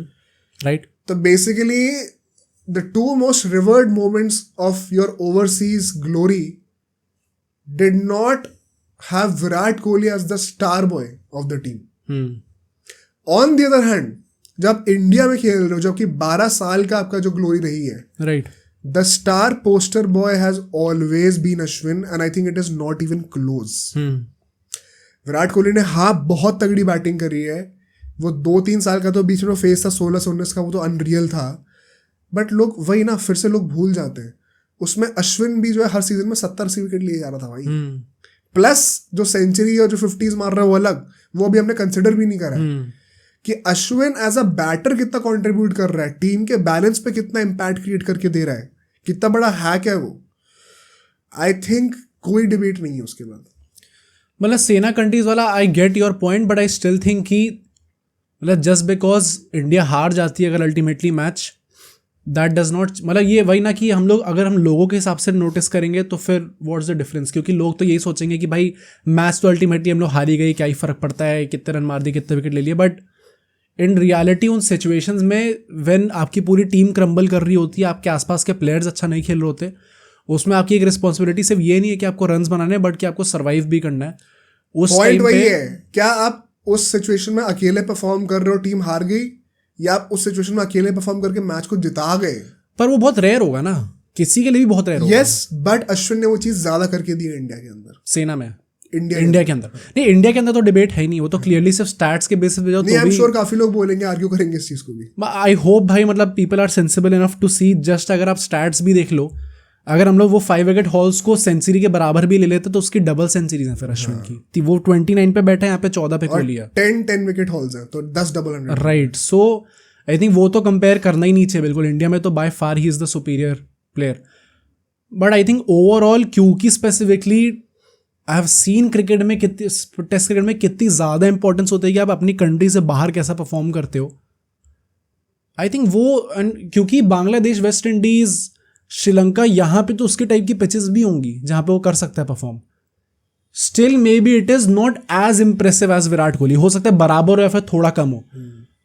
तो आई थिंक एक वो थोड़ा सा कंसर्निंग फैक्टर है जो कि मुझे लगता है इंप्रूव कर सकता है अश्विन. एंड नेचुरली, मतलब ये कुछ इस पर कुछ गलत नहीं कह सकता आप अश्विन के लिए. इट इज़ जस्ट कि वो एकदम 2 एब्सोल्यूट एलीट प्लेयर्स हैं, उसमें कौन सा एक एज ले जाता है किस बैटल के अंदर, तो वहाँ पे. But do you have anything else to say? बोलो तुम, फिर मैं देखता हूँ. मेरा वो फाइनल में एंड में ही बोलूँगा. बोल दो भाई. आई थिंक मेरा बेसिकली ये है पॉइंट कि सी, जब बहुत सिंपली मैं समझाऊं तो जब आप लोग फैंटेसी लीग खेलते हो, किसी प्लेयर को रखते हो, तो ऐसा क्यों होता है कि आपके ऑलराउंडर को ज़्यादा पॉइंट्स मिलते हैं आपके किसी सिर्फ बॉलर से या सिर्फ बैट्समैन से? इट इज़ बिकॉज वो different parts of the game में कॉन्ट्रीब्यूट कर सकता है. वो कैच भी ले सकता है, वो बैटिंग भी कर सकता है, वो बॉलिंग भी कर सकता है. सो ईदर वे, अगर 2 प्लेयर्स एकदम एब्सोल्यूट पीक पे हैं, जो मैंने जस्ट अभी कहा कि एकदम एब्सोल्यूट एलीट प्लेयर्स जो हैं, राइट, गोट टियर प्लेयर्स जो हैं, अगर उनमें से कोई एक ऑलराउंडर है और एक नहीं है, तो हमेशा ऑलराउंडर का कॉन्ट्रीब्यूशन ज़्यादा ही रहेगा. अगर एक बंदा इतने सारे 35-36 5 विकेट हॉल्स ले रहा है, प्लस उसकी 6 टेस्ट सेंचुरीज भी हैं, ओवरसीज भी उसने मारी हुई है, तो यू कैन जस्ट से कि, यू कैन जस्ट थिंक कि भाई उसका कितना बड़ा इम्पैक्ट रहा है पूरी टीम के अंदर.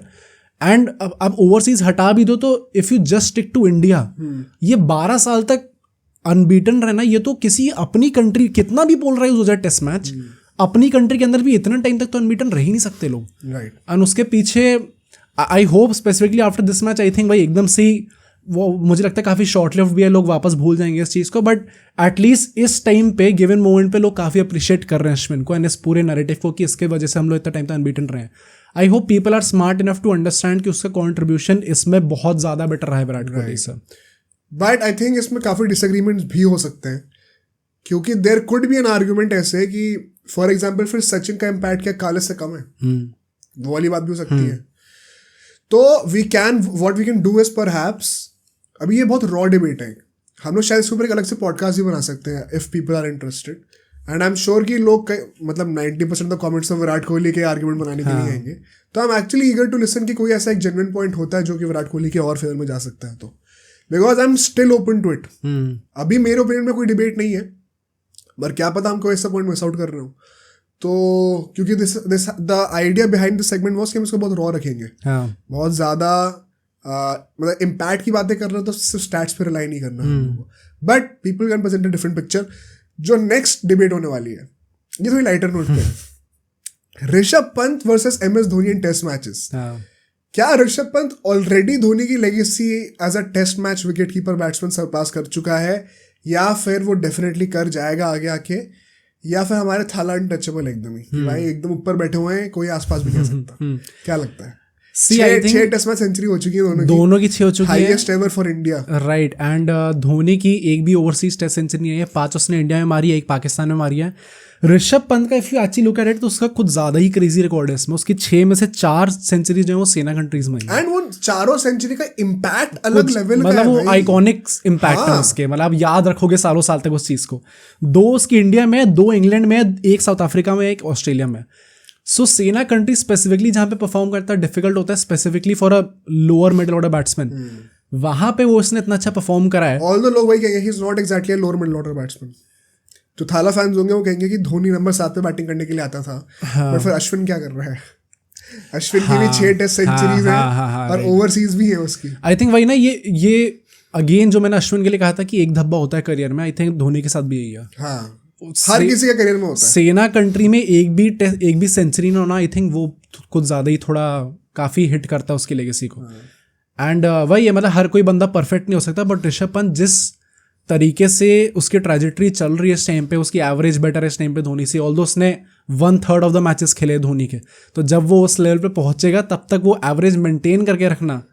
और इससे 26 साल का है वो, हम भूल रहे हैं 26 साल का है। प्लस मैं कह रहा हूँ कि जैसे जैसे मैचेस बढ़ाते रहते हो वैसे वैसे एवरेज को मेंटेन रखना बहुत डिफिकल्ट होता है। दैट इज वाई सचिन की इतनी ग्रेटनेस है कि उसके इतने मैचेस खेलने के बाद भी 50 के ऊपर की एवरेज थी।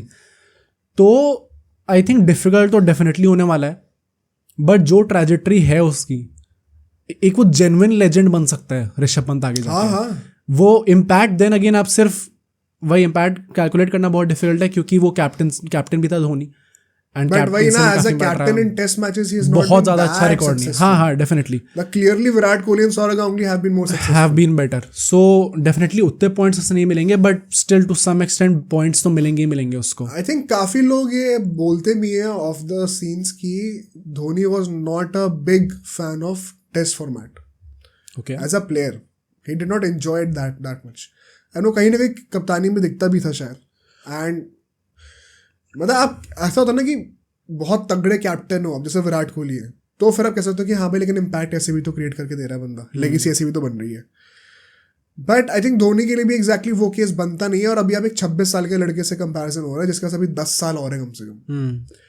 आई think Rishabh Pant can easily surpass MS Dhoni's test legacy, and लोग अगर वो दिमाग से वो नाम हटा दे एक सेकेंड के लिए, जो ऑरा है उस नाम का, और लॉजिकली सोचे हैं, तो आई थिंक कोई एक्सक्यूज ही नहीं है अभी। क्योंकि आप ऋषभ पंत के अगेंस्ट वो आर्गुमेंट यूज कर लो कि धोनी नंबर 7 पे बैटिंग करता था, अब वो अश्विन ने वो पूरा आर्गुमेंट एक्सपोज कर दिया है, वो नंबर 8 पे बैटिंग करके कर रहा है भाई ये सब।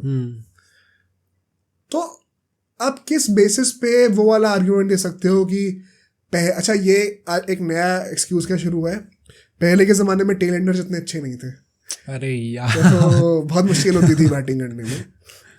आप कितना भी मुश्किल कह लो, एटलीस्ट एक ओवरसीज सेंचुरी तो मार ही सकते थे ना।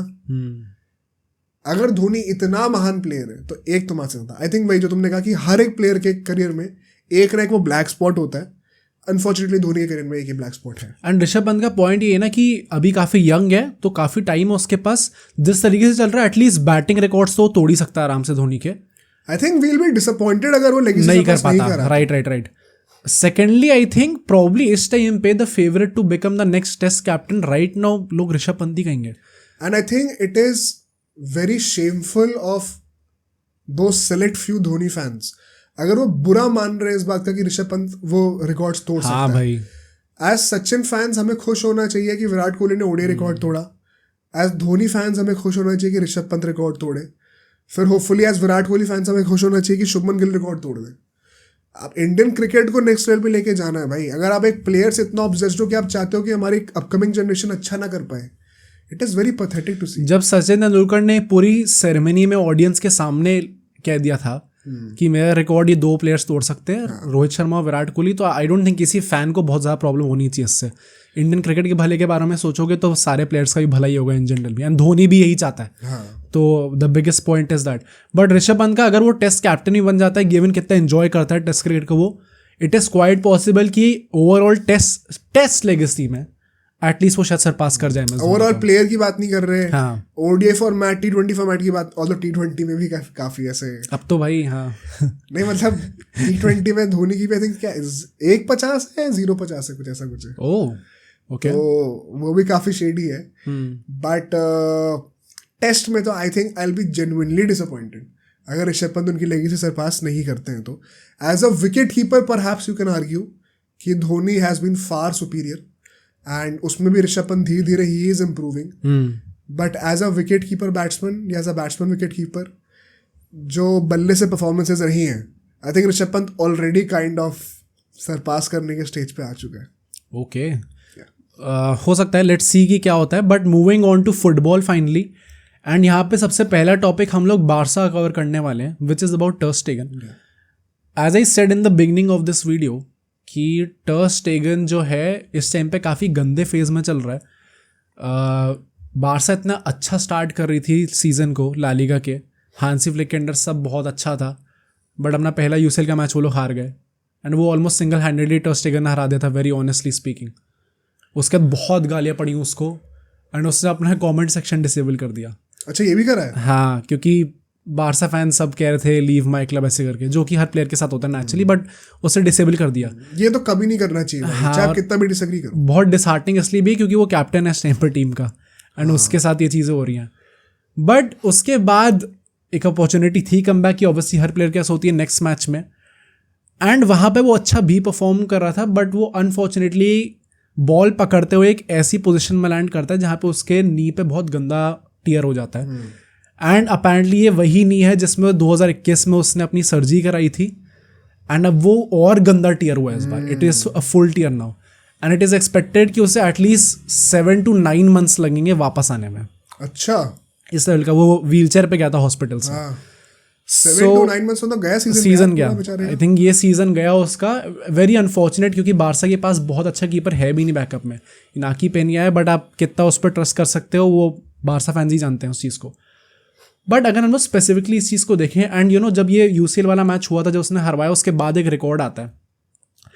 टर स्टेगन ने अपने करियर में 99 गोल्स कंसीड करें, 99 गोल्स कंसीड करें इन 85 यूसीएल गेम्स। मतलब एक मैच में एक गोल तो गारंटीड ही है अगर आप टर स्टेगन को एज अ कीपर लेके चल रहे हो, एंड वेरी ऑनेस्टली मतलब इस रिकॉर्ड को आप डिफेंड कर नहीं सकते। ऑल्सो कई बार वो भी कहेंगे कि काफी सालों तक जो बैकलाइन थी वो बहुत बेकार थी, पीके एंड उन सब के साथ। But I think main issue जो है, मैं पता है एक बहुत ही सटल एक स्टांस लेना चाहता हूँ इसके ऊपर। बिकॉज एक एक्सट्रीम क्या है कि टर स्टेगन को तुरंत निकालो और वो उसकी इंजरी पे खुश हो रहे हैं लोग, और एक ऐसा है कि तुम बोल भी कैसे सकते हो कि टर स्टेगन को निकाल दो। ये दोनों बारसा में इस टाइम पे इन दो में डिवाइडेड है, कोई बीच का आई थिंक दोनों ही गलत है। ओके, मुझे लगता है कि उसको करना पड़ेगा रिप्लेस, भाई टाइम आ गया है, बट रिस्पेक्टफुली और प्लानिंग के साथ। ये नहीं कि रिएक्शनरी होकर तुरंत बाहर निकाल दो, अभी कोई दूसरा कीपर है नहीं तैयार। क्रिटिसिज्म इसमें बार्सिलोना के मैनेजमेंट का होना चाहिए कि आपने क्यों नहीं एक अच्छा बैकअप तैयार करके रखा हुआ है। जैसे हम सिटी के लिए देखते हैं, भाई क्या मतलब पहले से सब तैयार होता है उनके पास। अब वो लोग कहेंगे फंड्स नहीं है, खैर जो भी है। आई थिंक टर स्टेगन को हमें फेज आउट करने का टाइम आ चुका है। He is no longer good with the ball on his feet, specially in pressure games. हमने लास्ट ईयर भी ये देखा था, हमने इस साल भी ये देखा है। आप इसको एक्सक्यूज नहीं दे सकते कहकर कि वो बॉल तो बड़ी अच्छी स्टॉप कर देता है जब गोल पे शॉट आता है। तो आपने 10 बार स्टॉप कर दिया, और एक ऐसे बेवकूफ़ी का अगर आपने ओपन गोल खा लिया ना, तो आपको एंड ऑफ द डे गालियां ही पड़ेंगी। लोग अगर एक स्ट्राइकर 2 गोल बड़े अच्छे मारता है, लेकिन एक 1v1 चांस या फिर 0v1 चांस भी लोग कीपर भी नहीं है, अगर वो मिस कर दे सामने से, तो वो मैच की हाईलाइट वही बनेगा। ह्यूमन टेंडेंसी होती है कि जो गलती है उसको निकाला जाए। तो आप किसी को ब्लेम नहीं कर सकते ये कहकर, और ये चीज कंसर्निंग है भाई, ये आप इग्नोर नहीं कर सकते इस चीज। प्लस कीपर्स का तो और गंदी हालत इसलिए क्योंकि वही आप कितने भी सेव कर लो, अगर आपने एक मिस्टेक कर दी तो डायरेक्ट गोल ही होगा। मतलब वो ऐसा नहीं कि फिर वो बच जाएगी चीज, वो 90% चांस है कि फिर वो डायरेक्ट गोल ही होगा। उसका ऑपोजिट साइड ये भी है ना, गोलकीपर्स को इतना क्रिटिसिज्म मिलता भी तो नहीं है जितना फॉरवर्ड्स को मिलता है। Fair right. जो लोग कहते हैं कि फॉरवर्ड्स को सारे तालियां मिल जाती है, उनको गालियां भी तो सारी मिलती हैं। तो अगर आप किसी कीपर को क्रिटिसाइज कर रहे हो ना, तो मतलब जेन्युइनली कोई प्रॉब्लम है भाई। प्लस ये प्रेशर वाला पॉइंट तो इसलिए भी एप्लीकेबल है क्योंकि सबको पता है भाई क्लब कंपटीशन में यूसीएल से ज़्यादा प्रेशराइज गेम्स नहीं होते, और अगर उसमें उसका रिकॉर्ड इतना ख़राब है तो there is clearly a problem जहाँ पे प्रेशर में भी वो हैंडल नहीं, इन प्रेशर सिचुएशन वो बेसिकली अपने आप को कंपोज नहीं रख पा रहा। एंड ये चीज़ इसलिए भी काफ़ी कंसर्निंग है क्योंकि आई नो वो बैकलाइन वाली प्रॉब्लम थी, एंड काफ़ी बार से इस चीज़ को बोलेंगे। It's not even like you बहुत like he is old now, 32 years का है वो इस टाइम पे, कोई पास डिक्लाइन के पास भी नहीं होना चाहिए इस टाइम पे। 27 to 32 तक तो लोग कहती हैं कि प्राइम होता है किसी भी प्लेयर का। कीपर को तो लंबा खींचता है भाई। आई डोंट थिंक अभी कोई भी रीजन है टर स्टेगन का इस टाइम पे डिक्लाइन होने का। समटाइम्स हमने कुछ सीजन से देखने लग गए हैं कि उसके भाई वो कुछ ब्रेन फेड मूवमेंट्स होते हैं, कोई अजीब सी मिस्टेक कर देगा वो जो कि पूरा गेम का नेचुरल फ्लो बिगाड़ देगा। जो अभी ही हुआ था गार्सिया के साथ, जिसमें उसे रेड कार्ड भी मिल गया। एक तो वो भी बेवकूफी थी भाई, आपको पता नहीं है अभी आप अराहो का भी सेम इशू हुआ था, क्यों कंसीड करना चाह रहे हो रेड कार्ड को इतना जल्दी गेम में। बट इट इज ऑन टर स्टेगन यार, प्राइमरीली गलती टर स्टेगन की ही है, राइट। एंड टर स्टेगन का सेकंड चीज तो हमने बात ही नहीं करी, जो नियर पोस्ट पे जो गोल खाने की टेंडेंसी है उसकी, स्पेशली इन यूसीएल, राइट। वो क्लियरली प्रेशर में चोकिंग ही तो है, और क्या है। वो 18-19 का साल जो था वो बड़ा अच्छा लगता था जब मेसी के साथ टर स्टेगन खड़ा होता था पीछे। अभी बहुत चेंज हो चुका है भाई वहां से सीन। आई रिमेंबर 18-19 वाला सीजन यही था भाई, टर स्टेगन और मेसी ने ही वो पूरा सीजन कैरी करा था। लेजेंड इतना अच्छी कीपिंग करी थी उसने। एंड यू नो व्हाई ये दो भाग में डिवाइडेड इसलिए है बार्सा में इस टाइम पे, क्योंकि 2022-23 सीजन जो था वो जब चावी के साथ बार्सा ला लीगा जीती थी, उसमें टर स्टेगन ने most clean sheets in a single season का रिकॉर्ड तोड़ा था ला लीगा 2 साल पहले, जिसमें उसने 26 क्लीन शीट्स रखी पर 2 साल हो गए इस बात को ना, 2 साल हो गए। प्लस पॉइंट वही है कि आई डोंट थिंक किसी ने एक्सपेक्ट करा था कि इतनी जल्दी ये चीज एकदम से इतना गंदा हाल हो जाएगा। अब मेन बात ये है 2 साल तो हो गए इस बात को, लेकिन ऐसा नहीं है कि उससे पहले भी हमें ये साइंस दिखे नहीं थे। प्लस उस सीजन में भी उसने यूसीएल में वही हरकत करी। वो ला लीगा का रिकॉर्ड बहुत अच्छा था। तो आप किस बेसिस पे डिफेंड कर सकते हो टर स्टेगन को? It is unfathomable.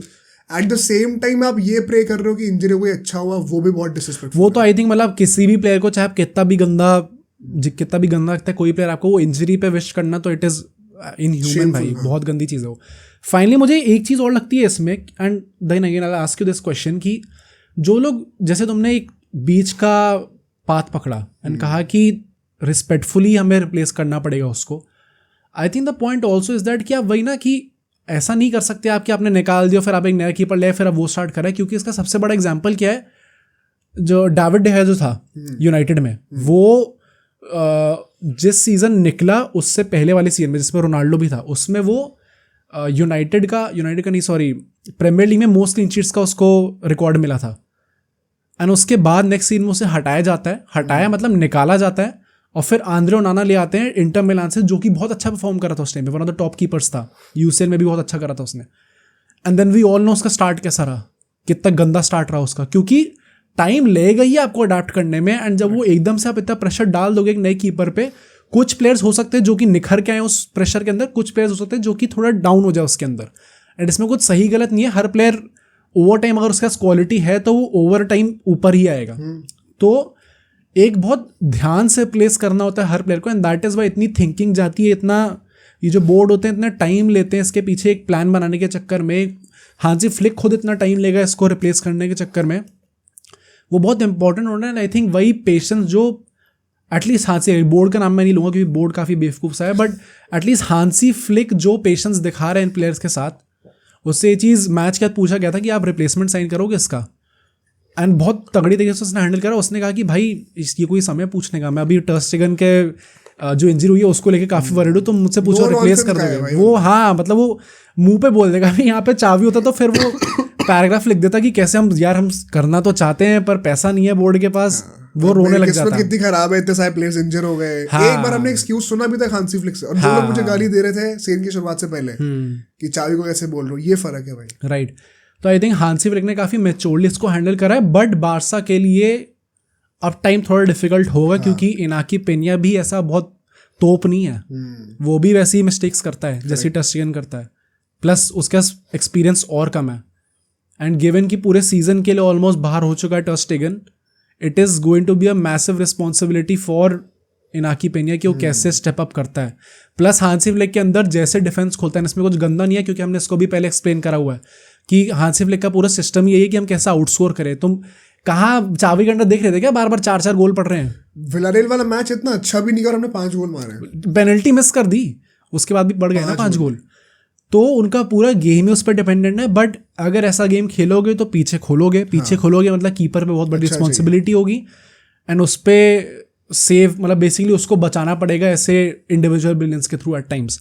तो क्या इनाकी पेन्या वो कर सकता है? I am not sure about it, but tough times ahead for Barcelona, and preparation शुरू करनी चाहिए पोस्ट टर्स्टेगन एरा की। हाँ, प्लस आई थिंक हो सकता है कि आपको जनवरी ट्रांसफर विंडो में अगर दिमाग होता है बोर्ड में, हो सकता है कि वो कोई साइन करने का ट्राई करें। लेट्स सी क्या होता है। But moving on to Real Madrid, Real Madrid की अगर हम बात करें तो यहाँ पे बहुत यूनिक सिचुएशन है, क्योंकि इसको भी हमने सीजन से पहले ही कॉल आउट करा था और हमने ये कहा था कि इतने बड़े स्टार प्लेयर्स आपने भर तो दिए हैं, but it is bound to happen कि कोई एक बंदा लेफ्ट आउट फील करेगा और हो सकता है कि वो आगे जाके लीव करे।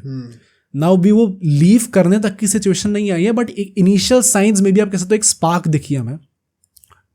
चीज़ क्या हुई है, over the past few games मैंने चीज़ नोटिस करी है मैड्रिड में कि जब रॉड्रिगो खेल रहा होता है तो एट टाइम्स वो इतना डेस्परेट लगने लग जाता है गोल के चक्कर में कि इन सर्टन सिचुएशंस वो टीम को हार्म हो जाती है चीज़, मे बी वो पास नहीं करता। और वही कि वो एट टाइम्स वो खुद गोल मार भी देगा उसके चक्कर में, क्योंकि अभी तक भी अब तक के सीजन में उसका रिकॉर्ड अच्छा ही चल रहा है गोल असिस्ट के मामले में, बहुत गंदा नहीं है। बट पॉइंट वही है कि क्या आप उतने गोल असिस्ट के बाद भी स्पॉटलाइट ले पा रहे हो क्या? एक्चुअली में नहीं ले पा रहे, क्योंकि वो तो मिलेगी भी नहीं ना अगर विनीशियस और एम्बापे साथ में है तो, मतलब अनलेस एंड अनटिल वो खुद ही परफॉर्म करके ले जाए बहुत ही अच्छा मेन फिर भी मुश्किल है। अगर रॉड्रिगो 2 गोल मारो और एम्बापे 1 गोल मार रहे हैं, पोस्चर बॉय कौन होगा? ओवर टाइम रॉड्रिगो होगा अगर वो कंसिस्टेंटली ये चीज करता है। ओवर टाइम 1 साल के अंदर तो नहीं हो जाएगा। सी आई थिंक इसके पीछे भी काफी सारे फैक्टर्स आए हैं। अभी जब बैलन डोर के लिए वो नॉमिनीज में नहीं निकला तो उसने एक स्टोरी डाली, एंड स्टोरी में उसने वो यूसीएल में पिछले सीजन की परफॉर्मेंसेस की फोटोज डाली और कुछ हंसने वाले इमोजी डाला। फिर नेमार ने उसको आके सपोर्ट करा, उसने खुद आके पब्लिकली बोला कि मैं पर्सनली बहुत ज़्यादा डिसअपॉइंटेड था इससे कि मेरे को नहीं लिया गया, एक वो प्रॉब्लम थी। देन बीच में ऐसा हुआ था, रॉड्रिगो ने जूड बेलिंगम ने एक फ़ोटो डाली थी जब मैच से पहले वो ऐसे खड़े होते हैं ना एंथम पे, तो उसने फ़ोटो डाली विनीशियस, एम्बापे और जूड अपनी खुद की, उसमें रॉड्रिगो नहीं था। फिर रॉड्रिगो ने फोटो डाली, उसमें एम्बापे, विनीशियस और रॉड्रिगो थे, जूड बेलिंगम नहीं था। एंड इस चीज़ को लेके एकदम से बहुत ज़्यादा लोगों ने रिफ्ट बना दिया मीडिया में कि कुछ चल रहा है इसमें, रॉड्रिगो अच्छा फील नहीं कर रहा। और ये बात इतनी ज़्यादा बढ़ गई कि जूड बेलिंगम ने एक मैच के बाद आके खुद बोली ये चीज़, मतलब उससे पूछा नहीं गया, उसने खुद आके बोला कि कुछ लोग सोशल मीडिया पर ट्राई कर रहे हैं कि हम 4 प्लेयर से बीच में रिफ्ट क्रिएट हो, पर एक्चुअली में हम लोग on the pitch end of the pitch बहुत अच्छे दोस्त हैं।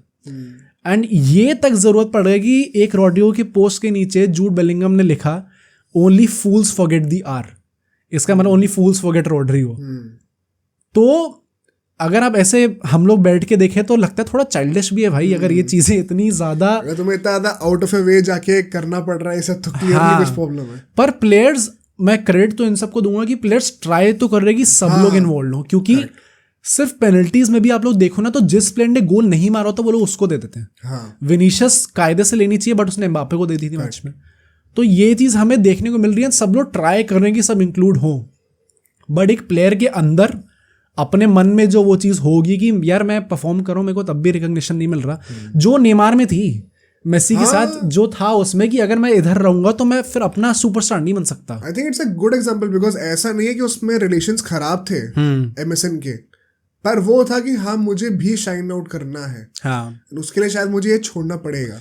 Does not mean कि रॉड्रिगो के विनीशियस एम्बापे से या बेलिंगम से रिलेशंस खराब है, बट एक पर्सनल एम्बिशन भी है साथ में। एंड रॉड्रिगो का पोटेंशियल एक्चुअली में बहुत ज्यादा अच्छा है, तो वो एक बहुत बड़ा प्लेयर बन सकता है, बट क्या वो इन तीनों प्लेयर्स के साथ रहते रहते जब कंटिन्यूसली वो स्पॉटलाइट के अंदर मिलेगी नहीं उसे, क्या वो उस टाइम पे पनप पाएगा एज अ प्लेयर इतना बड़ा? It remains to be seen, क्योंकि उसके लिए आपको समथिंग एक्स्ट्राऑर्डिनरी करना पड़ता है। जब नेमार नहीं कर पाया वो, ऑल्दो उसके साथ में मेसी था, तो क्या हम वो चीज एक्सपेक्ट कर सकते हैं कि वो रॉड्रिगो वो चीज कर लेगा? बहुत ज्यादा डिफिकल्ट है। आउट ऑफ पोजीशन भी है, नेमार एटलीस्ट लेफ्ट विंग पे तो था। एंड ये आउट ऑफ पोजीशन वाला पॉइंट इसलिए इतना इंपॉर्टेंट है क्योंकि आर्दा गुलर जब भी स्टार्ट करता है राइट विंग पे तो वो कंपैरेटिवली बेटर लगता है। एंड नेचुरली इसमें कुछ रॉड्रिगो की बुराई नहीं है, it is because Rodrigo actually में एक लेफ्ट विंगर है भाई। राइट विंग पे जब कट इन करके लेफ्ट फुट पे आएगी आर्दा गुलर के, तो नेचुरली उसके लिए वो चीज बेटर होगी। तो रॉड्रिगो को आउट ऑफ पोजीशन खेलना पड़ेगा और फिर उनको इन 3 प्लेयर्स को आउटशाइन भी करना पड़ेगा। तो ये काफी अनफेयर डील है वो। अनफेयर डील है, but what else were you expecting is my question. हो नहीं सकता। नहीं, मैं तभी कह रहा हूँ कि एक्सपेक्ट तो हम लोग यही करते हैं। दैट टाइम हमने सीजन से पहले ये चीज प्रेडिक्ट कर दी थी कि ये चीज होगी आगे जाके। And I think it is a big reason why Madrid इतना स्ट्रगल भी कर रही है इनिशियली। मतलब आई थिंक इससे बेटर ये लोग कर सकते थे अगर आप एक वो टफ कॉल ले लो कि हमें तीनों को साथ में नहीं खिलाना, हमें रॉड्रिगो को बैठाना है, सिर्फ विनीशियस और एम्बापे खेलेंगे, चाहे वो डायमंड फॉर्मेशन हो, चाहे 4-4-2 हो, चाहे 4-2-3-1 हो। आई थिंक वो तुरंत आपको एक इफेक्ट दिखेगा। आई थिंक इफेक्ट दिखेगा, बट एंसेलोटी का भी मतलब जैसे उसकी स्टेटमेंट्स आई हैं, जैसे उसके टैक्टिकल डिसीजंस रहे हैं अब तक के सीजन में, इट सीम्स लाइक कि उसने प्रॉपर ट्रस्ट दिखा हुआ है रॉड्रिगो को। एंड उसको पूरे चांसेस मिल रहे हैं, मतलब बहुत ज़्यादा चांसेस मिल रहे हैं उसको अपने आप को प्रूव करने के, एंड समहाउ वो चीज़ उस चीज़ को कैचअप कर ले। इसको 2 तरीके देखने के, प्रॉपर ट्रस्ट दिखा रखा है कि आप स्टार्ट करोगे। अगर इतना ही ट्रस्ट है तो इस पे भी ट्रस्ट दिखा देगी, तो लेफ्ट विंग पे खेल अपनी पोजीशन पे। मतलब इस टाइम पे Vinicius and Mbappe obviously better है ना, तो फिर वो ट्रस्ट नहीं है ना। नहीं, एटलीस्ट ट्रस्ट ये तो है, एक बंदा जो कि राइट विंग पे कंपैरेटिवली बेटर खेल रहा है आपसे, बट जस्ट बिकॉज आपका पोटेंशियल बहुत अच्छा है खेलने का, and you have proved in previous matches कि आप खेल सकते हो उस पोजीशन में, आपको स्टार्ट कराया जा रहा है। तो तुम ये सोचो ना, रॉड्रिगो क्या सोच रहा है? क्या रॉड्रिगो को बेसिकली ये लग रहा है कि भाई तू इतना अच्छा तो नहीं है जितना विनीशियस और एम्बापे हैं, लेकिन भाई तू ठीक है, तो तू यहाँ पे आ जा राइट विंग पे, क्योंकि मैं चाहता हूँ कि तू खेले। सी, अगर एक प्लेयर जब बड़ा बन रहा होता है तो ये किसके साथ नहीं होता। पर रॉड्रिगो को जज नहीं रही ना बात, या जज नहीं है, मतलब अब ये उस पर डिपेंड करता है कि इस चीज़ को कैसे हैंडल करके ओवरटर्न करता है। हर प्लेयर के सक्सेसफुल होने में और उसके डाउनवर्ड जाने में ऑब्वियसली लक का भी फैक्टर होता है, बट एक बहुत बड़ा फैक्टर वो होता है कि वो खुद कैसे हैंडल करता है उन चीज़ों को। अगर वो इस चीज़ को अपनी ईगो पे लेके बहुत अच्छा परफॉर्म करने लग जाता है तो हो सकता है आगे जाके वो बेटर हो जाए इनसे। बट क्या इस टाइम पे किस चीज़ की ज़्यादा प्रॉबिलिटी है, क्योंकि मैनेजर को सिर्फ ट्रस्ट नहीं दिखाना होता, ये भी देखना होता है कि कैसे टीम को आगे बढ़ाया जाए। तो उसको प्रोबेबिलिटी के बेसिस पे खेलना पड़ता है कि इस पोजीशन में किस प्लेयर की ज़्यादा प्रोबेबिलिटी है कि वो ज़्यादा अच्छा परफॉर्म करेगा। उसके हिसाब से Rodrigo does not fit in. हाँ, राइट। तो वो प्रॉब्लम है। नहीं, प्रॉब्लम तो है ही।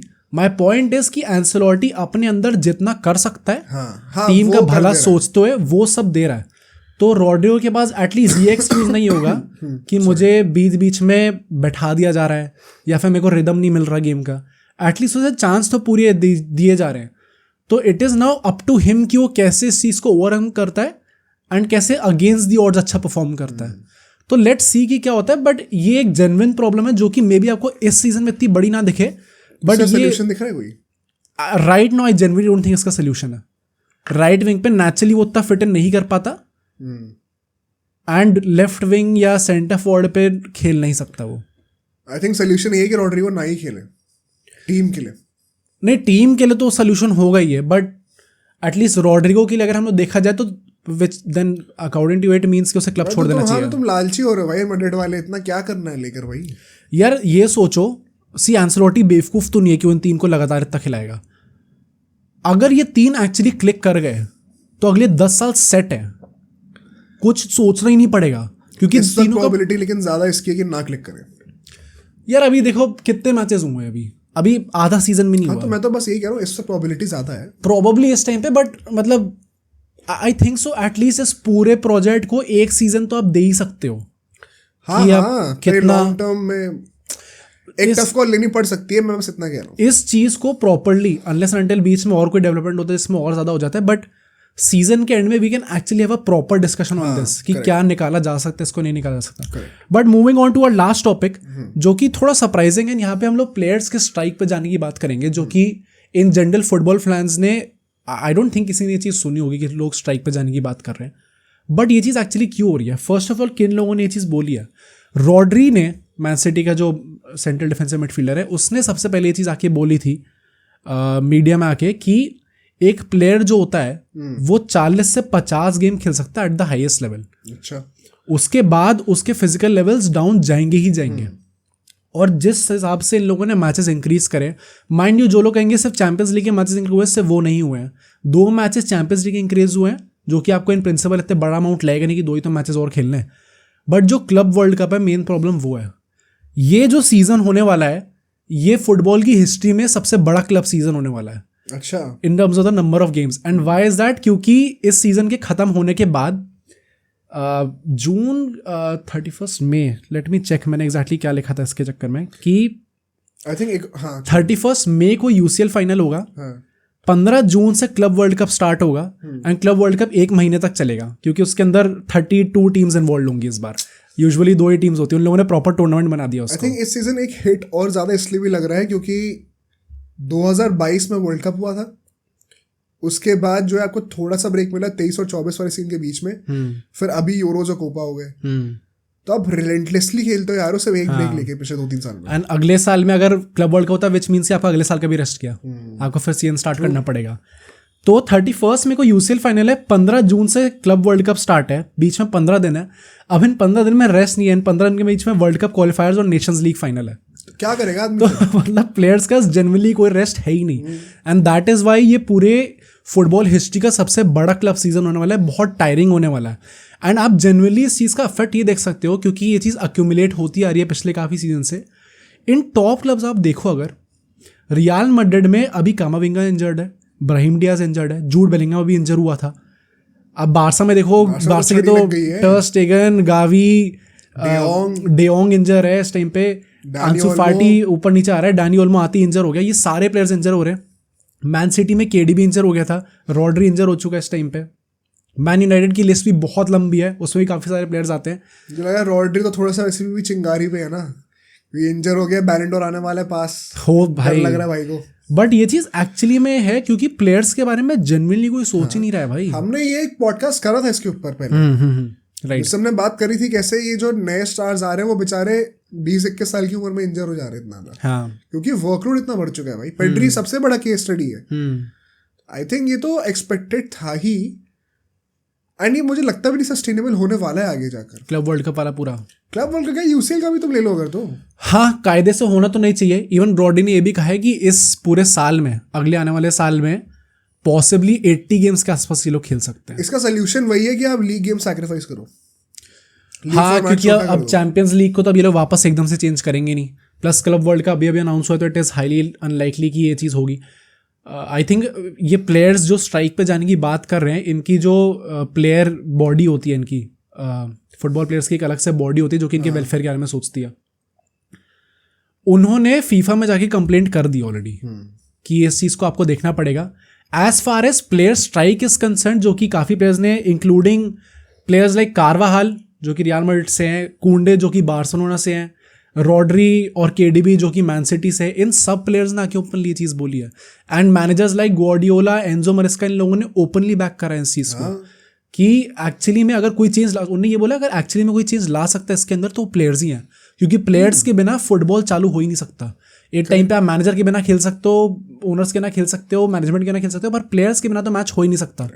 तो अगर कोई कुछ कर सकता है तो वो सिर्फ प्लेयर्स कर सकते हैं। लास्ट ऑप्शन वाला सीन है। हाँ, बट द फैक्ट कि मैनेजर्स भी इस चीज़ को बैक कर रही थी ओपनली, शोज की वो भी थोड़ा केयर करते हैं इसके बारे में।